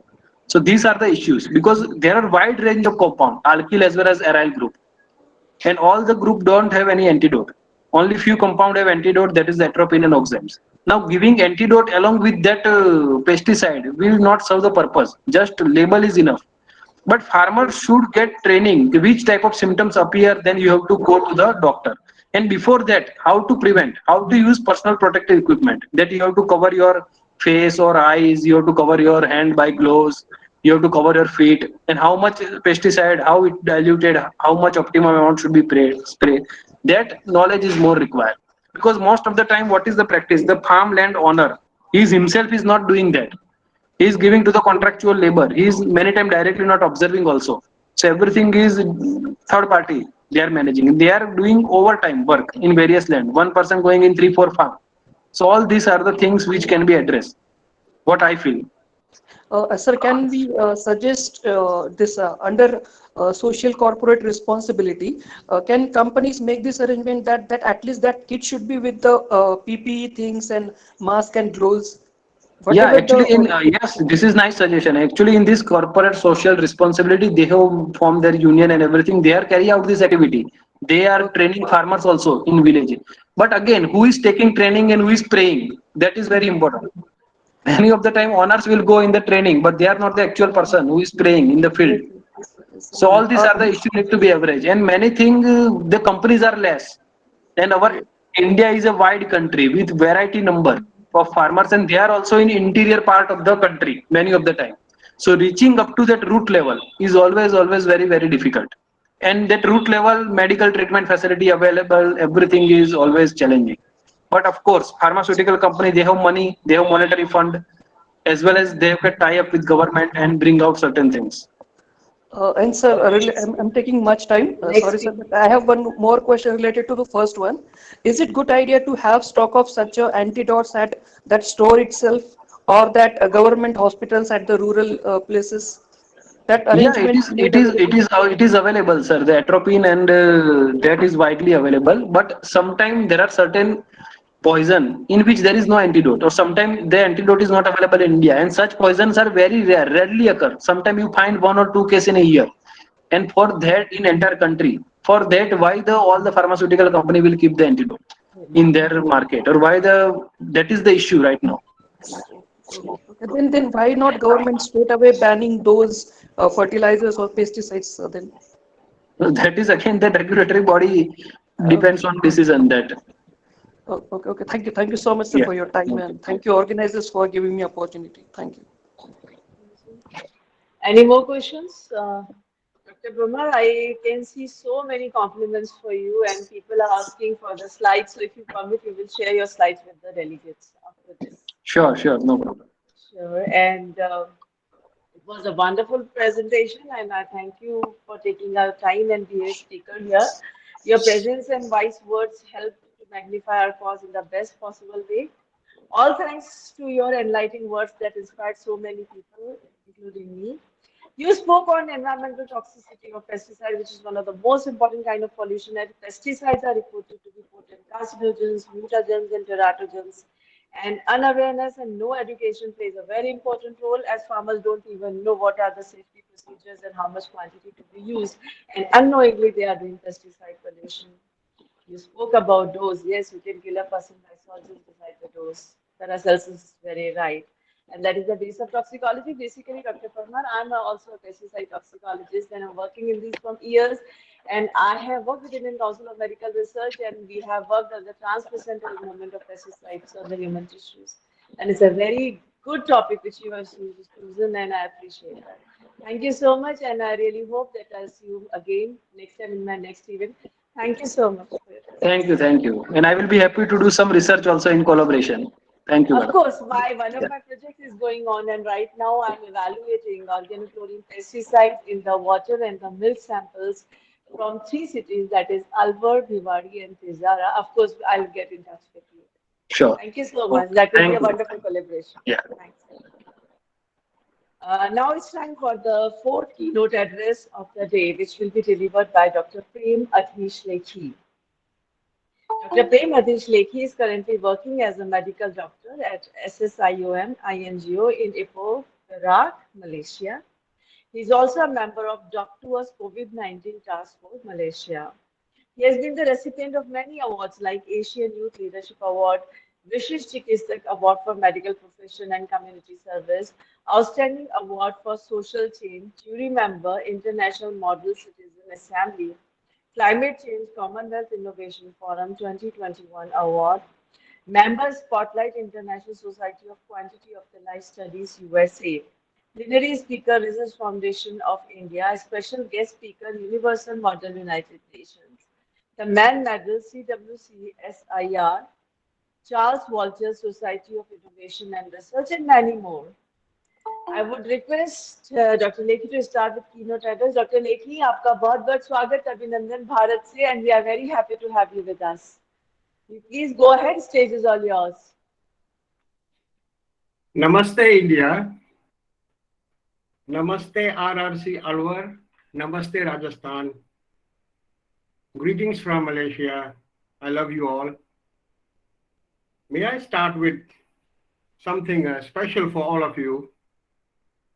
खुदी को कर बुलंद इतना कि खुदा तुमसे पूछे ऐ बंदे तेरी रजा क्या है. I'm so impressed by your work, by the organizing committee. I thought of starting this with a share for the non-Hindi speakers because I understand there are 32 countries, 7 continents you have covered and 2,500 registrations. Oh man, elevate yourself to such a level where God comes down on earth and asks you, what are your intentions, my child? Okay, for the Rajasthan lovers, well, I'm a cricket lover, so IPL, do you know Rajasthan Royals Chahal just scored a hat-trick in cricket for the cricket loving? Do you know the 10 seconds of a speech is the winning point because that is where you attract the audience. So I think I've attracted you. Now let's get to business. I want to thank Professor Hukam, Dr. Mamta, Dr. Om, Dr. Sudha, Dr. Upender, Ms. Muskan, the organizing team, because there is a reason nothing can happen without you. You are the people who are actually doing it and connecting the 7 continents, the 32 countries, the 2,500 delegates. I think everyone should be grateful to your hard work. I want to borrow yours, and then I will add mine. And adopt the pace of nature. Her secret is patience. So beautiful. This is on day 5 you've written. The earth we abuse and the living things we will kill. In the end, take their revenge, for in exploiting their presence, we are diminishing our future. Believe me, how right you are.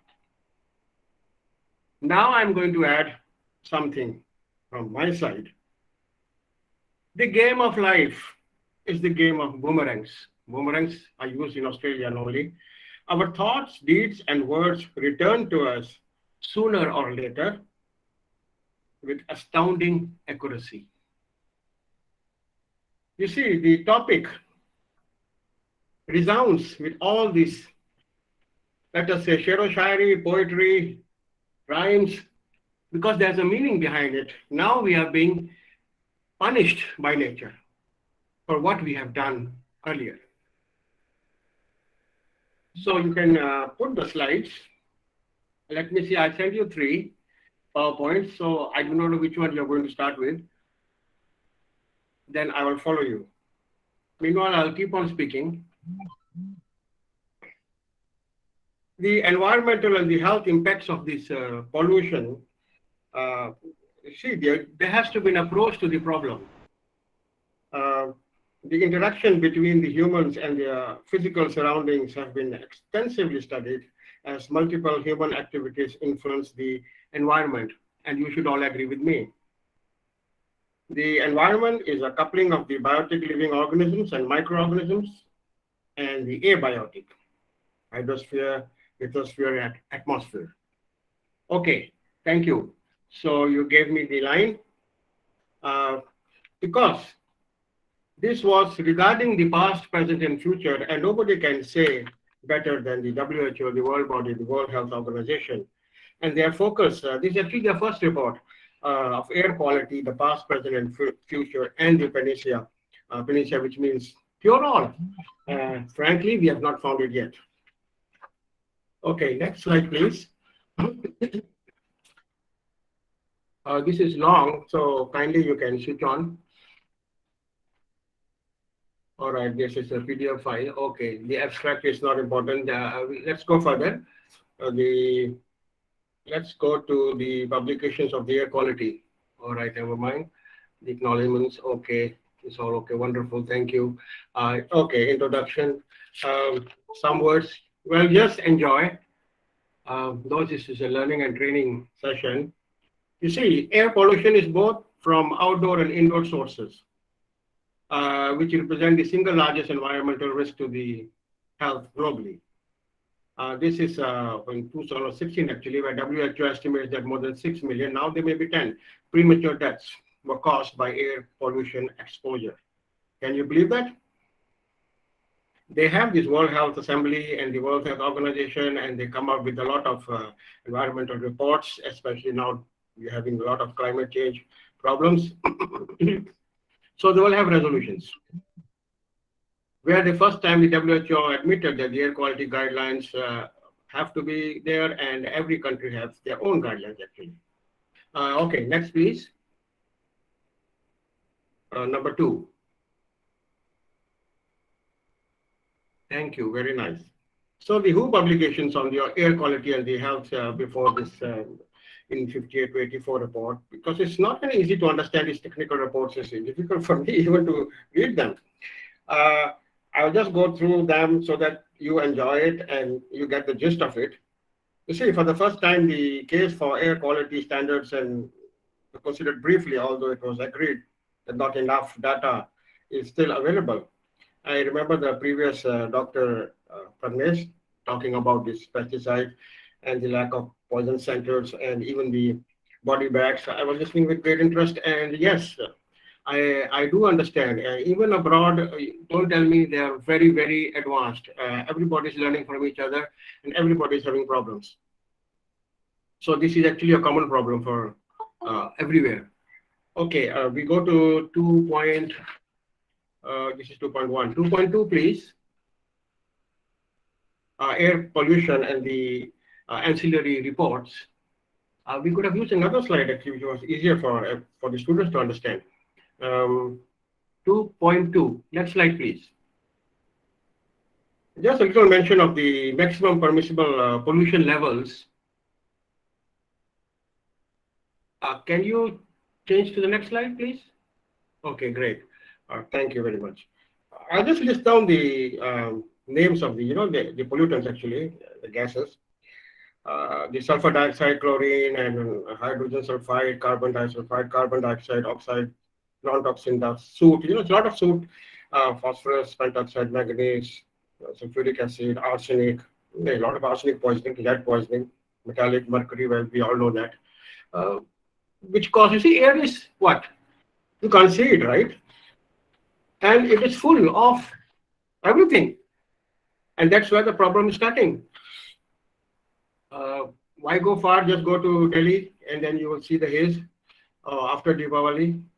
And over here, Chinese New Year, so the crackers are always there. Okay, 2.3, please. Atmospheric pollutants. Next slide, please. Okay, the progress was made in the years following the publication of this air pollution. A number of additional reports and publications appeared on the subject. You know, this is always an ongoing process by a team of experts. And World Health Organization will be the final body, the final say, and they will do a lot of hard work. May not be much, frankly, known to the ordinary common man because it's a little bit hi-fi, and then unless you have some interest in that. The truth is, they come out with some fabulous results, like the discussion of something very so mundane as smoke. Why? Smoke is bad. The blackness, the soot, sulfur dioxide, the atomic power station, just like a few of our previous speakers actually already had discussed very beautifully.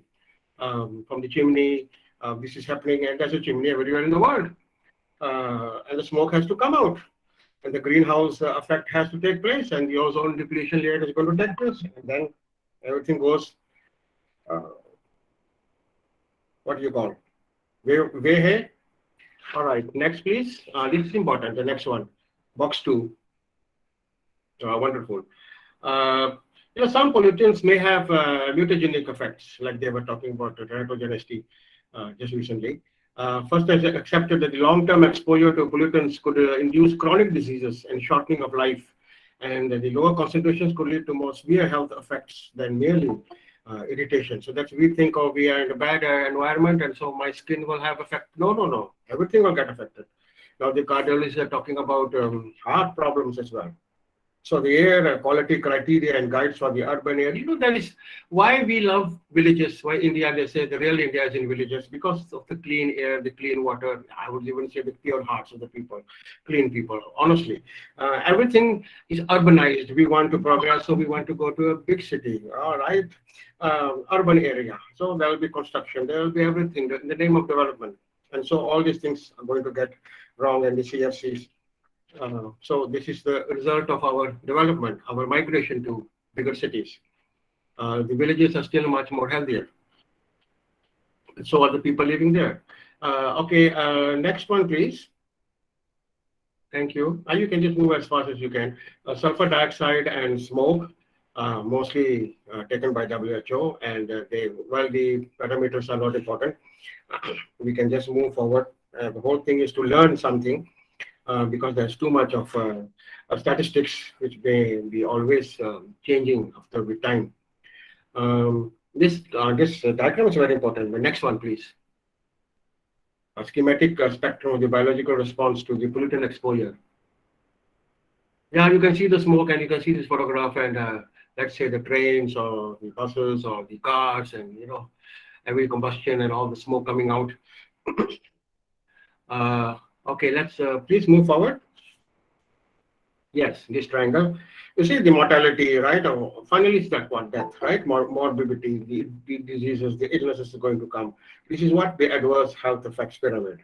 So the physiological sentinel of disease, the physiological other changes of uncertain significance, the body burdens of pollutant.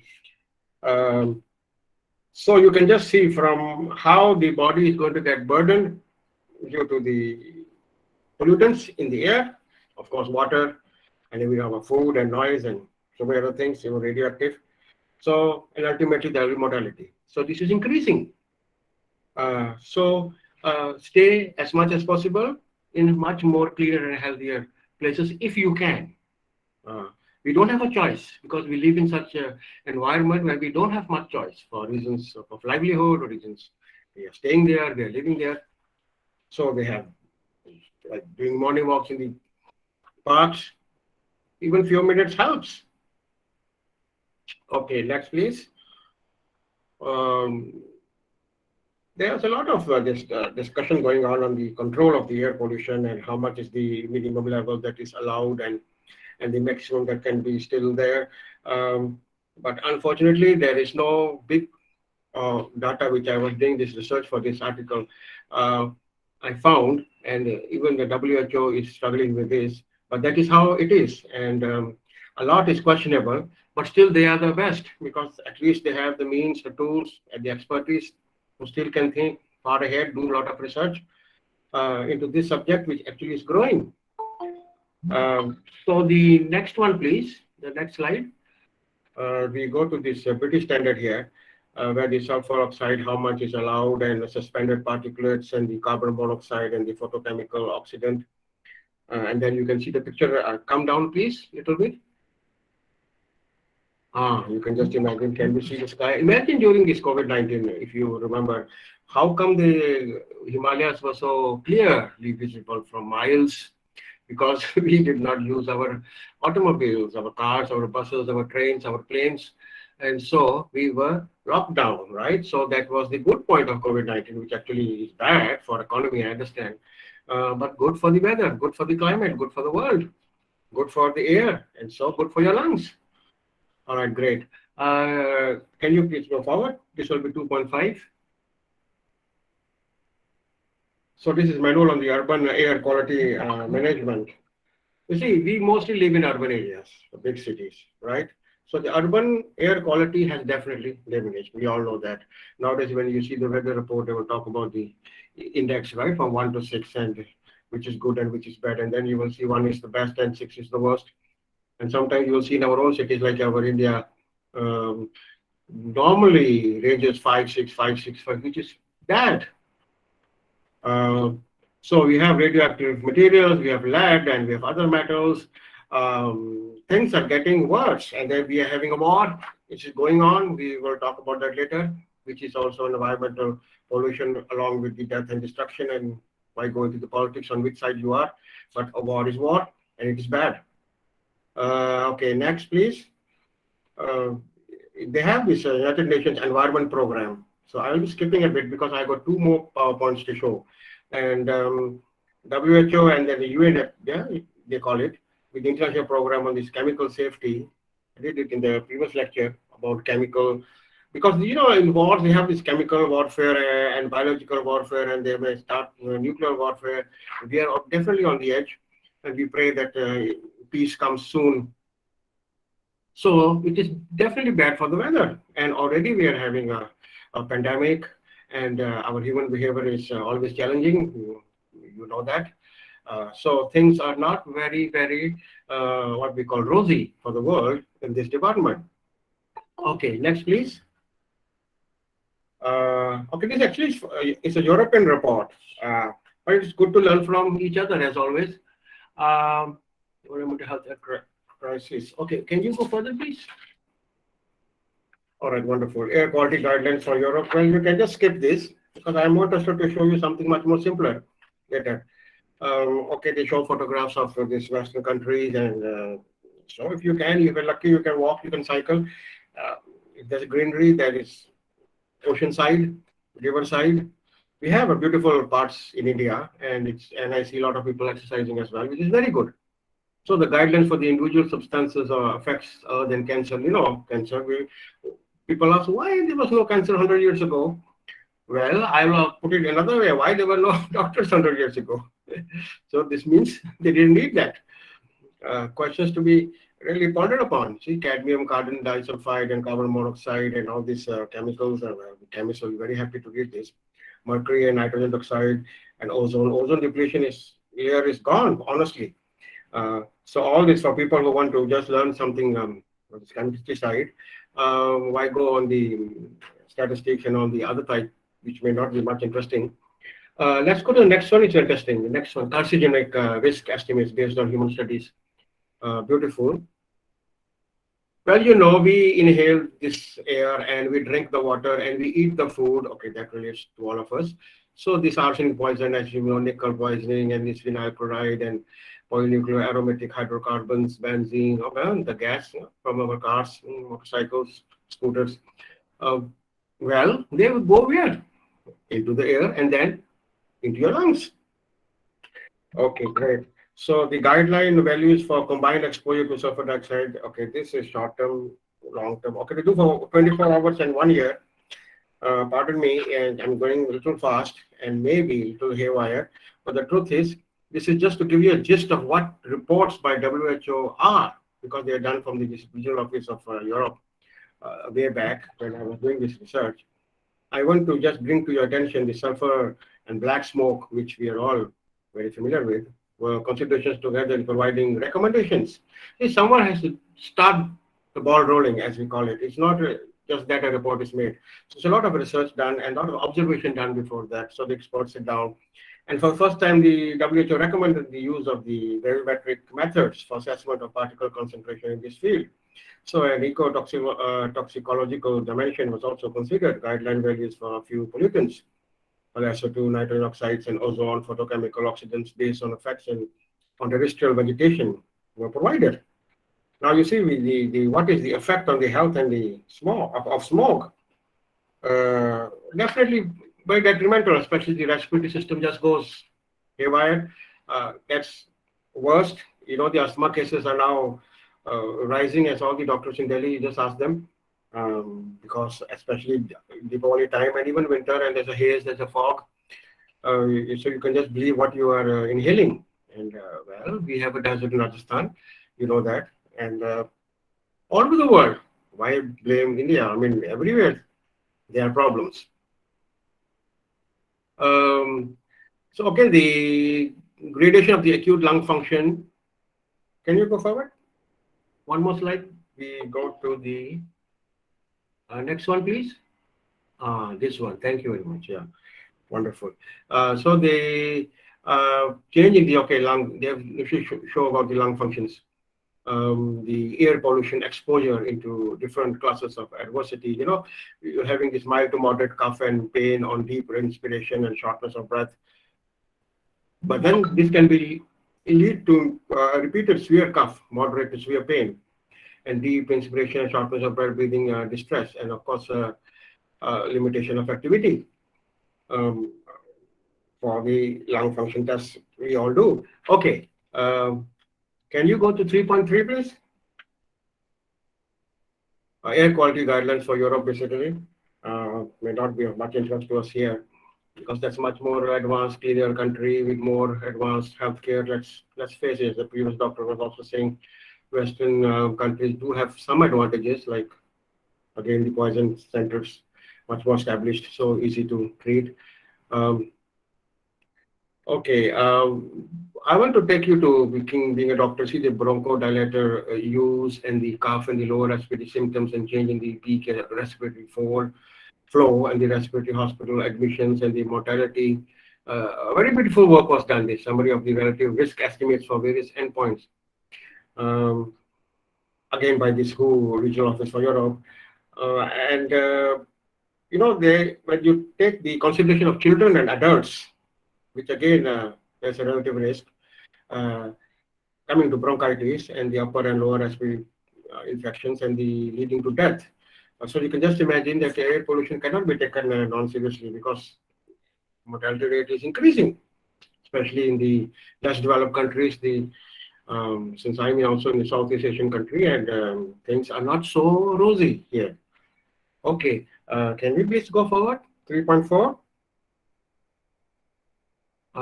Next one, please. Wonderful.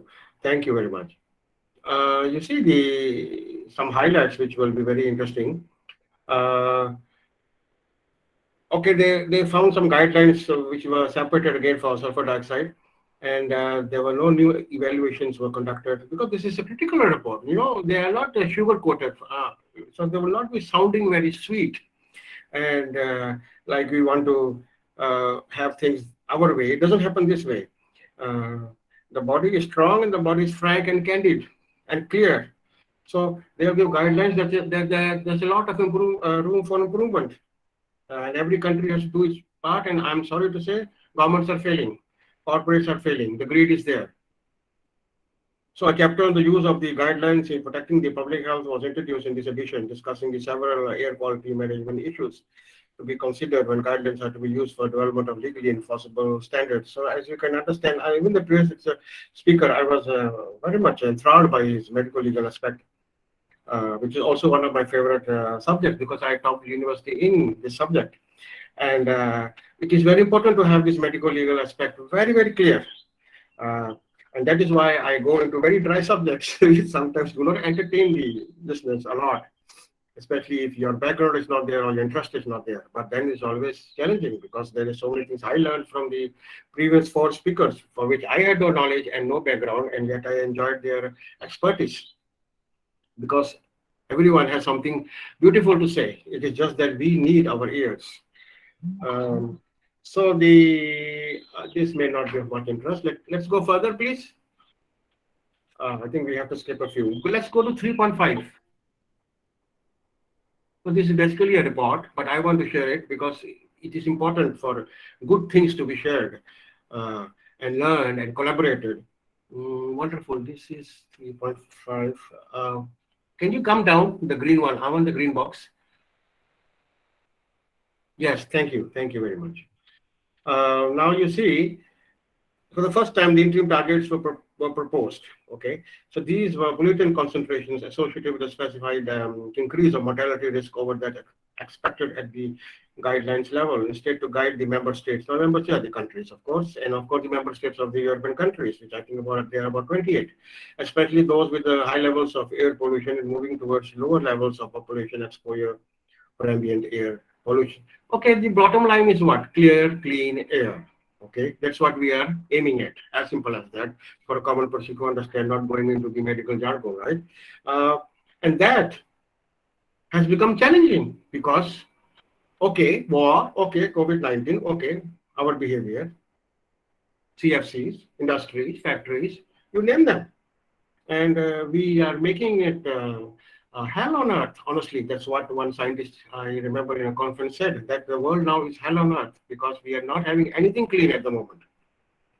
A chapter was devoted to indoor air quality and proposed the framework for the future development. So this is very hard work, honestly speaking. And there are a lot of stakeholders, including the general public. You and me are basically stakeholders, and we should, voice our opinion, and we should say what is what, not sugarcoat our words or just please each other. You may not like my speech. Good. I'm happy you don't like the speech because this speech is not likable. This speech has to be hated. Our situation is because of us. Okay, and there's something called the indoor air quality. Imagine 100 years ago, did you have an air conditioner and an air cooler? No, you didn't have it. Even a fan came later, right? And so we think in the name of progress, I'm having so many luxuries, so I will be having a very healthy life. On the contrary, I'm not having a healthy life if I'm sitting in the air condition all the time. You have to go out in the green grass. This beautiful slide shown by Dr. Pradesh just now. The farms, the beautiful farms in Gujarat and Punjab. How nice. If you're, I'll be happy to trade my profession to be a farmer, honestly. I'll be more healthy. But will you do that? Okay, 3.5.1.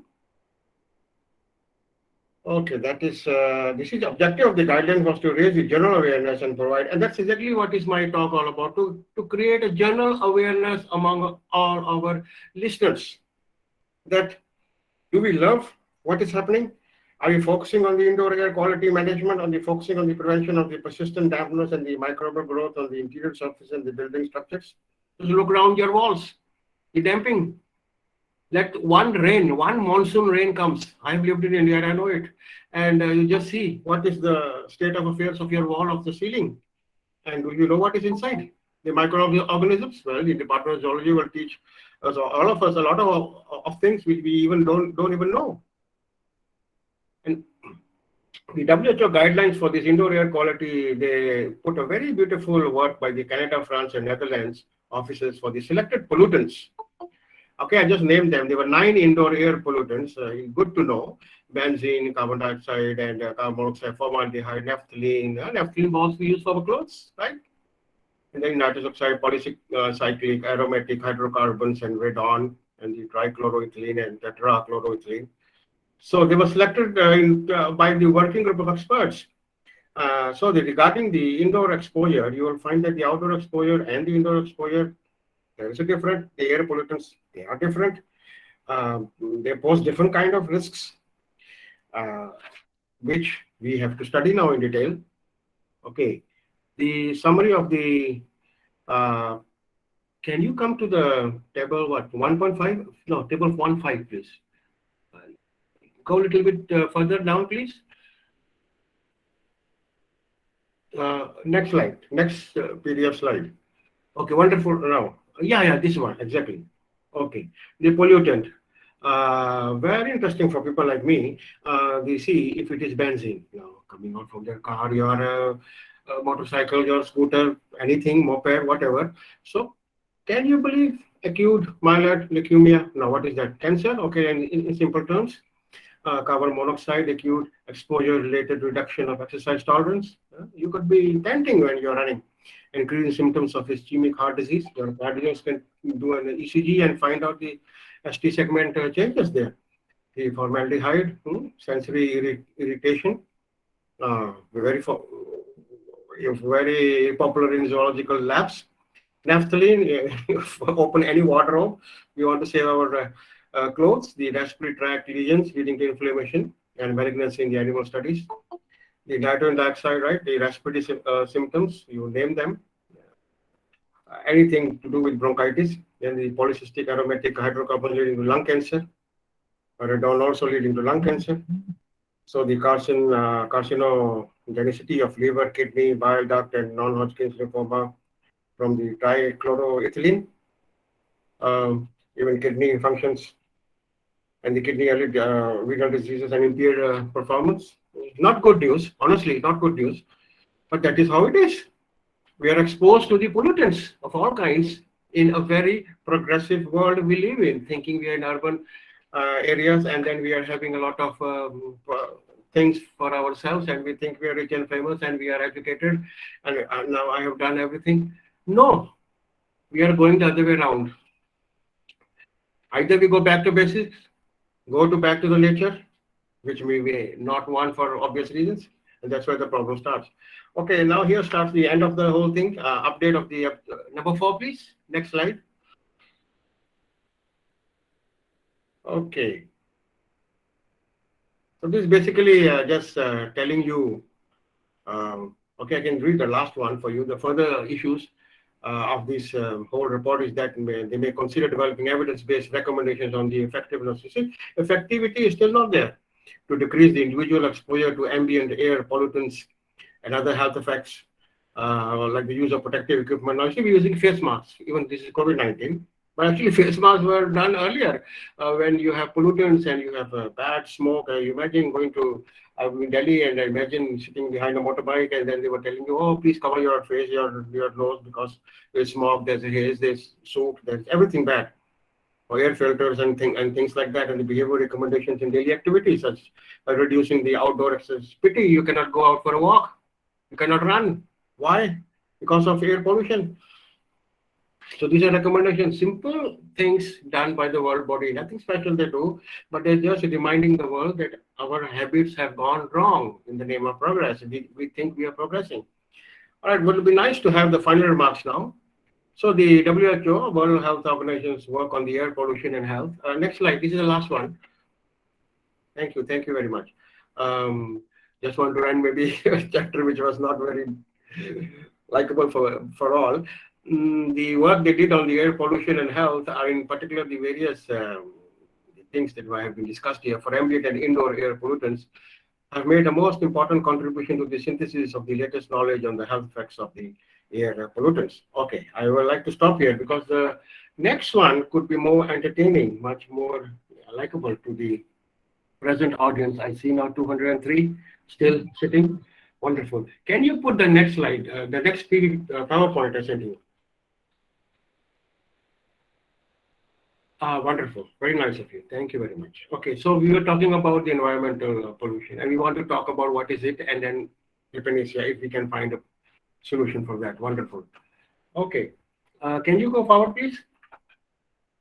This will be liked by all. Actually, it is too plain, too simple. So I divided the whole this lecture into 3. Actually, what we call it low, medium, and high, and that was the high that I showed you the WHO report. So this is basically just to get you a little overview of what is all this about, this definition, types, and the, okay, there is air, there is water, there is noise. We are familiar with land, may be new to some radioactive pollution, okay. You just see the war is there, it is covered by CNN, BBC, and I'm sure everyone every day is watching, and you learn more about the pollution from there. Okay, let's go further. You can just keep on moving. Next slide, please. Wonderful. So we will just do a little school learning here. So the definition of the pollution, when harmful substances contaminate the environment, so it is called pollution. Pollution refers to the very bad condition of environment in terms of quantity and quality. Wonderful. Okay, next slide, please. Fantastic. So there's something to learn. So mainly there are 5, but I honestly speak, I tell you there are more. The air and water and noise and land and radioactive. Okay. So just to give you a little gist of this talk and what this subject is all about. Okay, next please. Wonderful. So just a definition, atmosphere is a light blanket of the earth. Well, what we see on top. It's light blue actually, It is therefore essential that we know more about the atmosphere and the ways in which it is polluted. As we see the 5 types of pollution pollute. So air is considered safe when it contains no harmful dust and gases. Do you know 90% of we actually inhale foul air, as we call it? Okay, the next one, please. Thank you. Major sources of air pollution, see the industries, the factories, automobiles, domestic fuels, high proportion, undesirable gases, sulfur dioxide, carbon monoxide, I've talked about, WHO talked about it a lot. So the dust, the cement dust, the foundry dust, and windblown solid dust, mist, smoke, carbon black, aerosols, many more, frankly. Don't tell me the fragrance you use, the scent, it goes on your clothes to make you look very full of odor, but as you want to go to a marriage party or birthday party or whatever, or seeing a movie, but the fragrance also goes into the air, and that is not good news. Okay, wonderful. Next, please. Fantastic. See the effects of the air pollution. We are concentrating on human health. Why? The poor animals also suffer. The plants also suffer. The atmosphere as a whole. Global warming is taking place. By 2100, I was told that 2.6 degrees centigrade of the world is going to get higher due to the global warming effect. And then there will be ozone hole depletion already gone because of the greenhouse gas emissions. If you look at if you remember that Indian movie, I don't remember the name, where they showed this Hiroshima atom bomb, where the acid rain came, right? And then there were more of these health issues, which I saw them in Vietnam also. So you can just imagine what war can do. And then these various respiratory illnesses. And we are living in a place where there is no war, and yet we are sick. So you can imagine when there is war, what can happen. Next, please. So these photographs are not good, and the tigers are not happy, and man is not happy.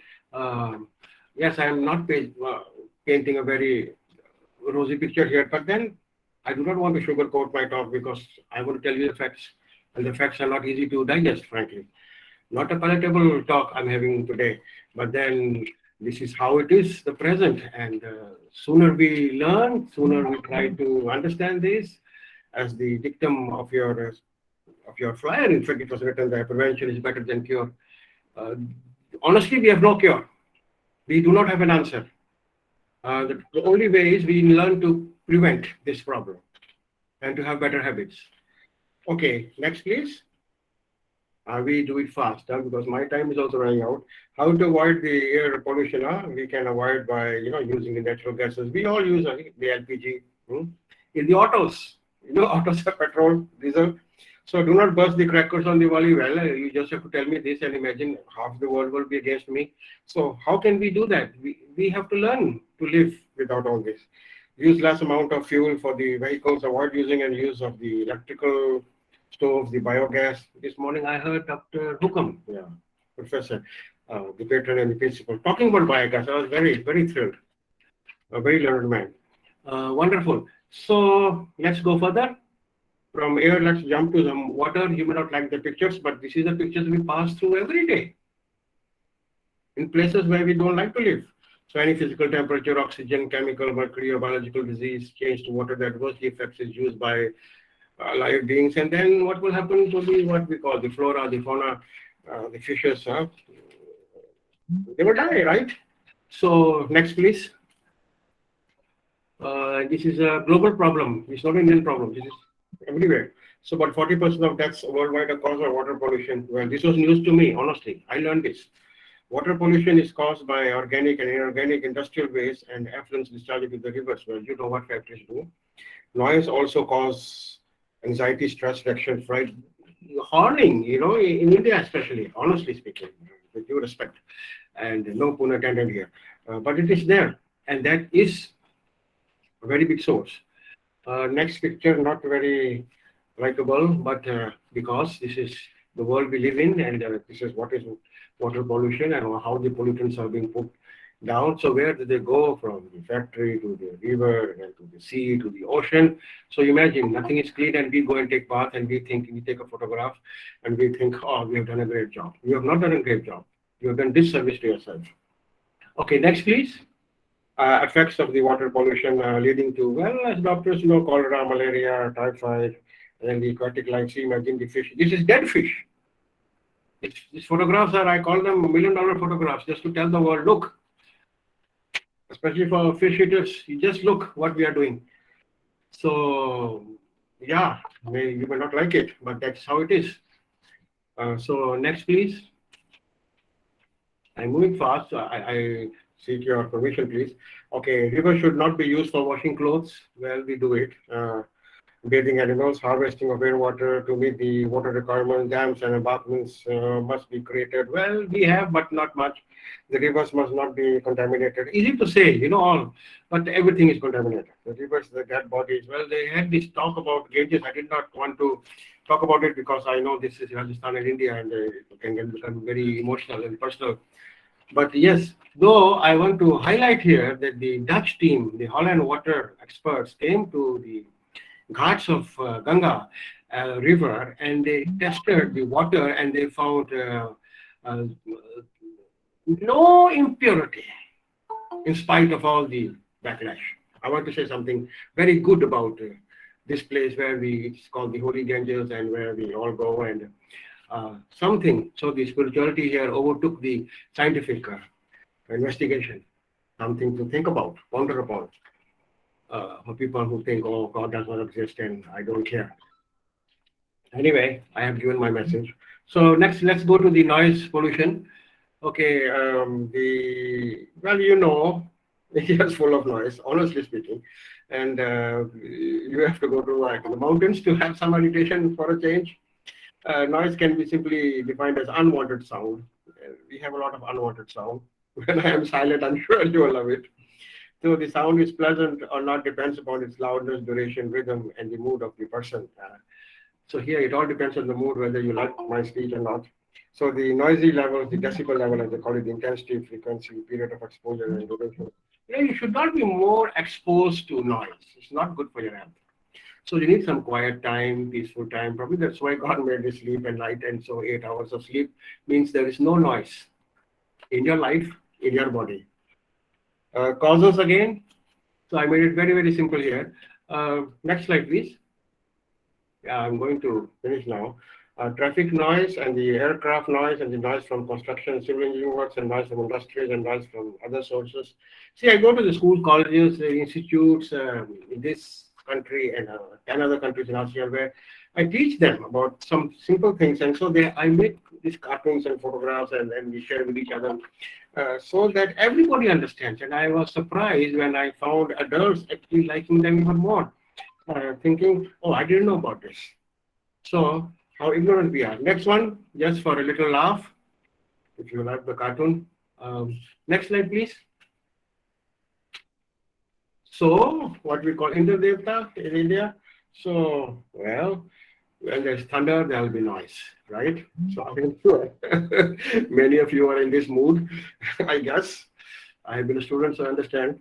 Effects of the noise pollution, the hearing noise, the high blood pressure, the stress, the sleep disturbance, and the color blindness. All that was news to me also, color blindness. You're still there. Next one, please. So hope you enjoyed that. So there will be hearing loss, there will be high blood pressure, there will be stress, there will be sleep disturbance, there will be color blindness. Imagine from noise pollution. These are just small list. Actually, it's a very long list. So you can just imagine.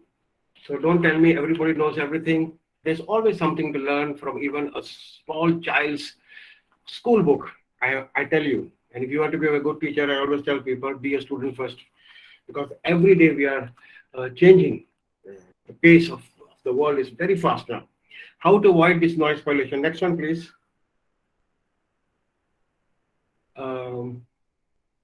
Wonderful, thank you. So the government should ensure the new machines. Now this is important, frankly, very important, because people are not listening. Governments are not listening. Corporates are not listening. The government should ensure the new machines that should be noise-proof. The airports must be away from residential area. There's an airport everywhere now. Even small cities have airports. Imagine the sound horn symbol. I've found it missing in many of the school roads. I mean, imagine this for the small children who doesn't understand law and regulation, who doesn't understand the world. So it's for us, it's our duty. We control noise at source by proper choice of equipment, design modification, mounting, and proper layout. I think that I love this line. I'm going to repeat again. Control noise at source by proper choice of equipment, design modification, mounting, and proper layout. Because if I'm a businessman, I'm more interested in what I get in return. So I will not be bothered about such things. And this is how the guidelines by world bodies come up with. And so these conferences help a lot of people who are interested in making some difference or leaving behind some legacy to do some good work, which we just think eat, drink, and be merry is the principle of life. Well, then you pay the price. So isolation or use of baffles, well, you know, sometimes you just have to disappear. I see people disappear even during the speech, and it's good because you cannot adjust 45 minutes of anybody's speech. The use of the ear protection devices. I found this in the Olympics, the Tokyo Olympics also, that there were people, because there's so much noise in the swimming pool, that they use these earplugs. Not the swimmers, the spectators. Okay, next one, land pollution. Something we ignore. Honestly, we ignore this. So this photograph is very beautiful. And so 1/4 of, and you know, three quarters of our world is covered with water, and so 1/4 is land, and this is the land where we live, shelter, occupation, and all. And honestly speaking, even that is polluted. So just imagine the whole earth, the whole globe is polluted. It's so beautiful, we can draw a diagram, but our water is polluted, our earth is polluted. What is left?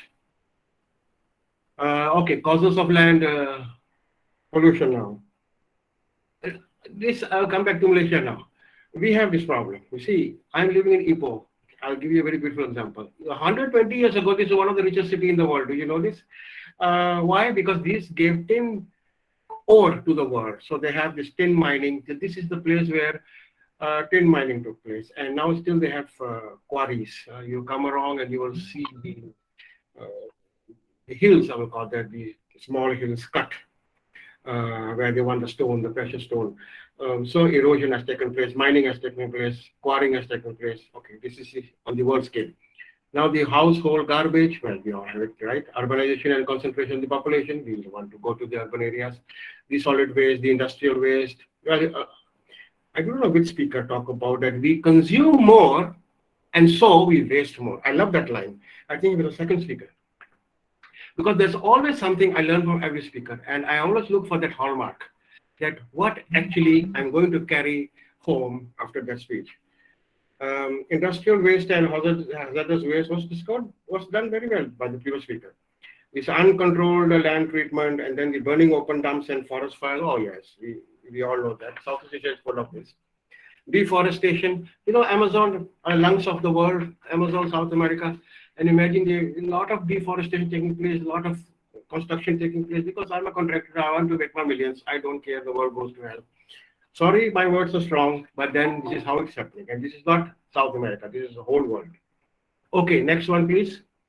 I may have crossed my limit, my apologies. But honestly, I love my work. I love to say this, and I love to share it. Next one, please. These 4 photographs are very important if you can digest them, because they're ugly.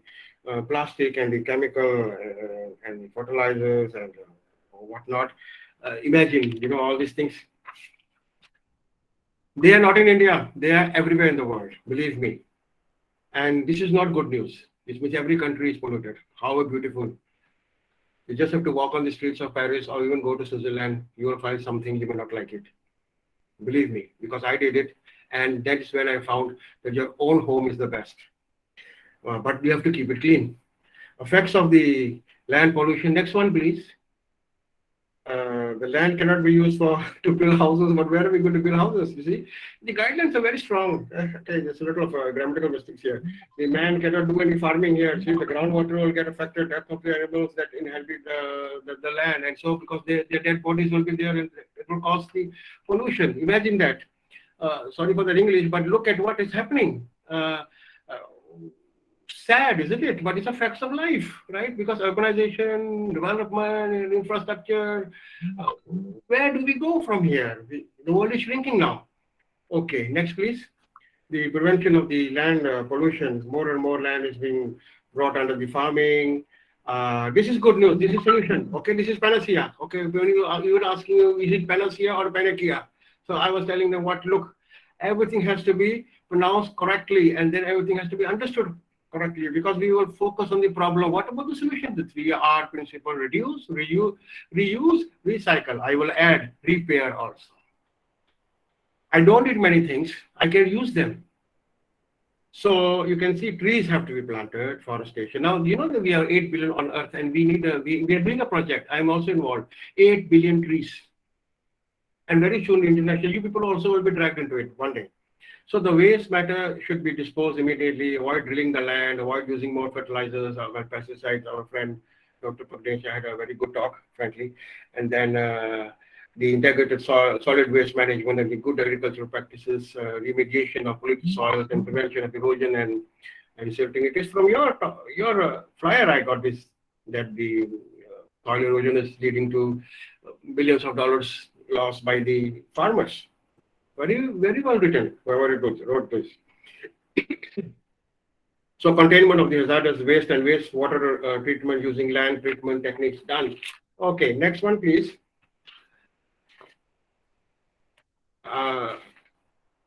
Very quick, radioactive pollution. Well, I do not want to talk about it, but laser rays have come in, and they are not good news. And I see skin specialists doing a lot of laser work. A lot of people who have a lot of money and they want to go down there to the clinics. Well, it's up to them. Okay, next please. Causes of radioactive pollution. We have these nuclear plants, you know, in Kalpakam in India. Yes, next slide please, because I would like to go fast. And then the nuclear weapons now, the missiles they're using. No, you may be missing it. Next slide. Thank you. Wonderful. So we're having nuclear power plants. Of course, Fukushima was one, the nuclear reactor during the tsunami, and we're having weapons and nuclear waste and uranium mining. Iran is doing it, and America is having problems. And so sometimes America is also right, you know, because you have to having a world of policemen, as they call him, because you have to show an eye to things which are going wrong in the world. Okay, effects of the radioactive pollution. Next slide, please. This is actually my work. The next one. Radioactivity, you know, even X-rays are questionable, you know. Okay. Can you put the next one? Oh, I did pass my time. My apologies again, because I wanted to show the last one also, if possible. So the diseases include the blood in the cuff, the ulcer, the swelling of joints, cancer, many types of cancers, lymphomas and leukemas.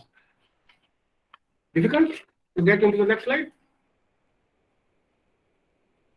Okay, it's okay if you can't, never mind. I'll just read. Avoid the constructing of the plants and avoid the nuclear weapons, and yeah, who wants war? And have proper treatment for nuclear waste, and avoid the mining for uranium. Well, they will say it is for peace, but actually they use it for war. So I'm being very candid here. I see we were not able to get to the next slide. It's okay. Thank you for all the support you gave me. So I think I have hopefully not disappointed many. Yes, wonderful if you have done this. You see the diseases which include the blood in the cup. We were talking about tuberculosis just now, I think the last, because he was a doctor. Thank you, wonderful job, sir, you did. Then this ulcer and swelling of the bone joints and the cancer and types of cancer and the leukemias and the myelomas and all that. You can imagine. So yeah, there's a good and a bad of everything. And yes, we need science, we need the development, and it's good with the MRI and CAT scans and things like that. But if I tell you the other side of it, you may not want to hear it. But then I like to speak the truth, and then it's up to you to make a judgment. Next slide, please. I am almost to the end of the second PowerPoint. That's the third one, maybe you may not want to show. Okay. Yes, this is important. Okay, let's find some panacea here. Okay, avoid constructing nuclear power plants, but who's listening? Can I, a common man, go and talk to somebody who's in power and say, why are you building a nuclear power plant? The world is at war. So which means another war and we are finished. Just imagine. Avoid using the nuclear weapons. What? This is the last resort Russia may have against the Ukraine. And we have proper treatment for nuclear waste. We are not having it. Avoid mining for uranium to a minimal. Well, Iran is having it. Well, the whole world knows it. Okay, we all have it, and if it is peaceful ways, wonderful. Thank you. But when it is used for non-peaceful way, I will not use the word war again. We are the culprits. So learn to take responsibility. Thank you. I think done. Reference is all not important. Perfect. Yeah, respect the earth. I always say respect your parents, respect your teachers, respect the world. And then respect the earth because it's your mother earth, and learn to respect nature because we are the one who is spoiling nature, and ultimately we are spoiling each other's lives, our own lives. So what are we actually getting? A few dollars, a little bit of money, and we think we will live long. We are all going to die very young if pollution keep on existing the way it is. So thank you everybody for all your patience. And though I have still a lot of things to say, but then I do not have time because I'm in COVID-19 and the environmental effects of COVID-19. Just the paper just came. I wanted to share it with you. So Dr. Mamta, thank you for your invitation and your patience. What to say on this, Dr. Lekhi? It was so amazing, and I can see the chat box is flooded, and it is self-explanatory. What to say on this? Me myself being the toxicologist, who will understand, who will relish, rather who will enjoy more the lecture by you. Amazing. I'm honored. I'm really honored.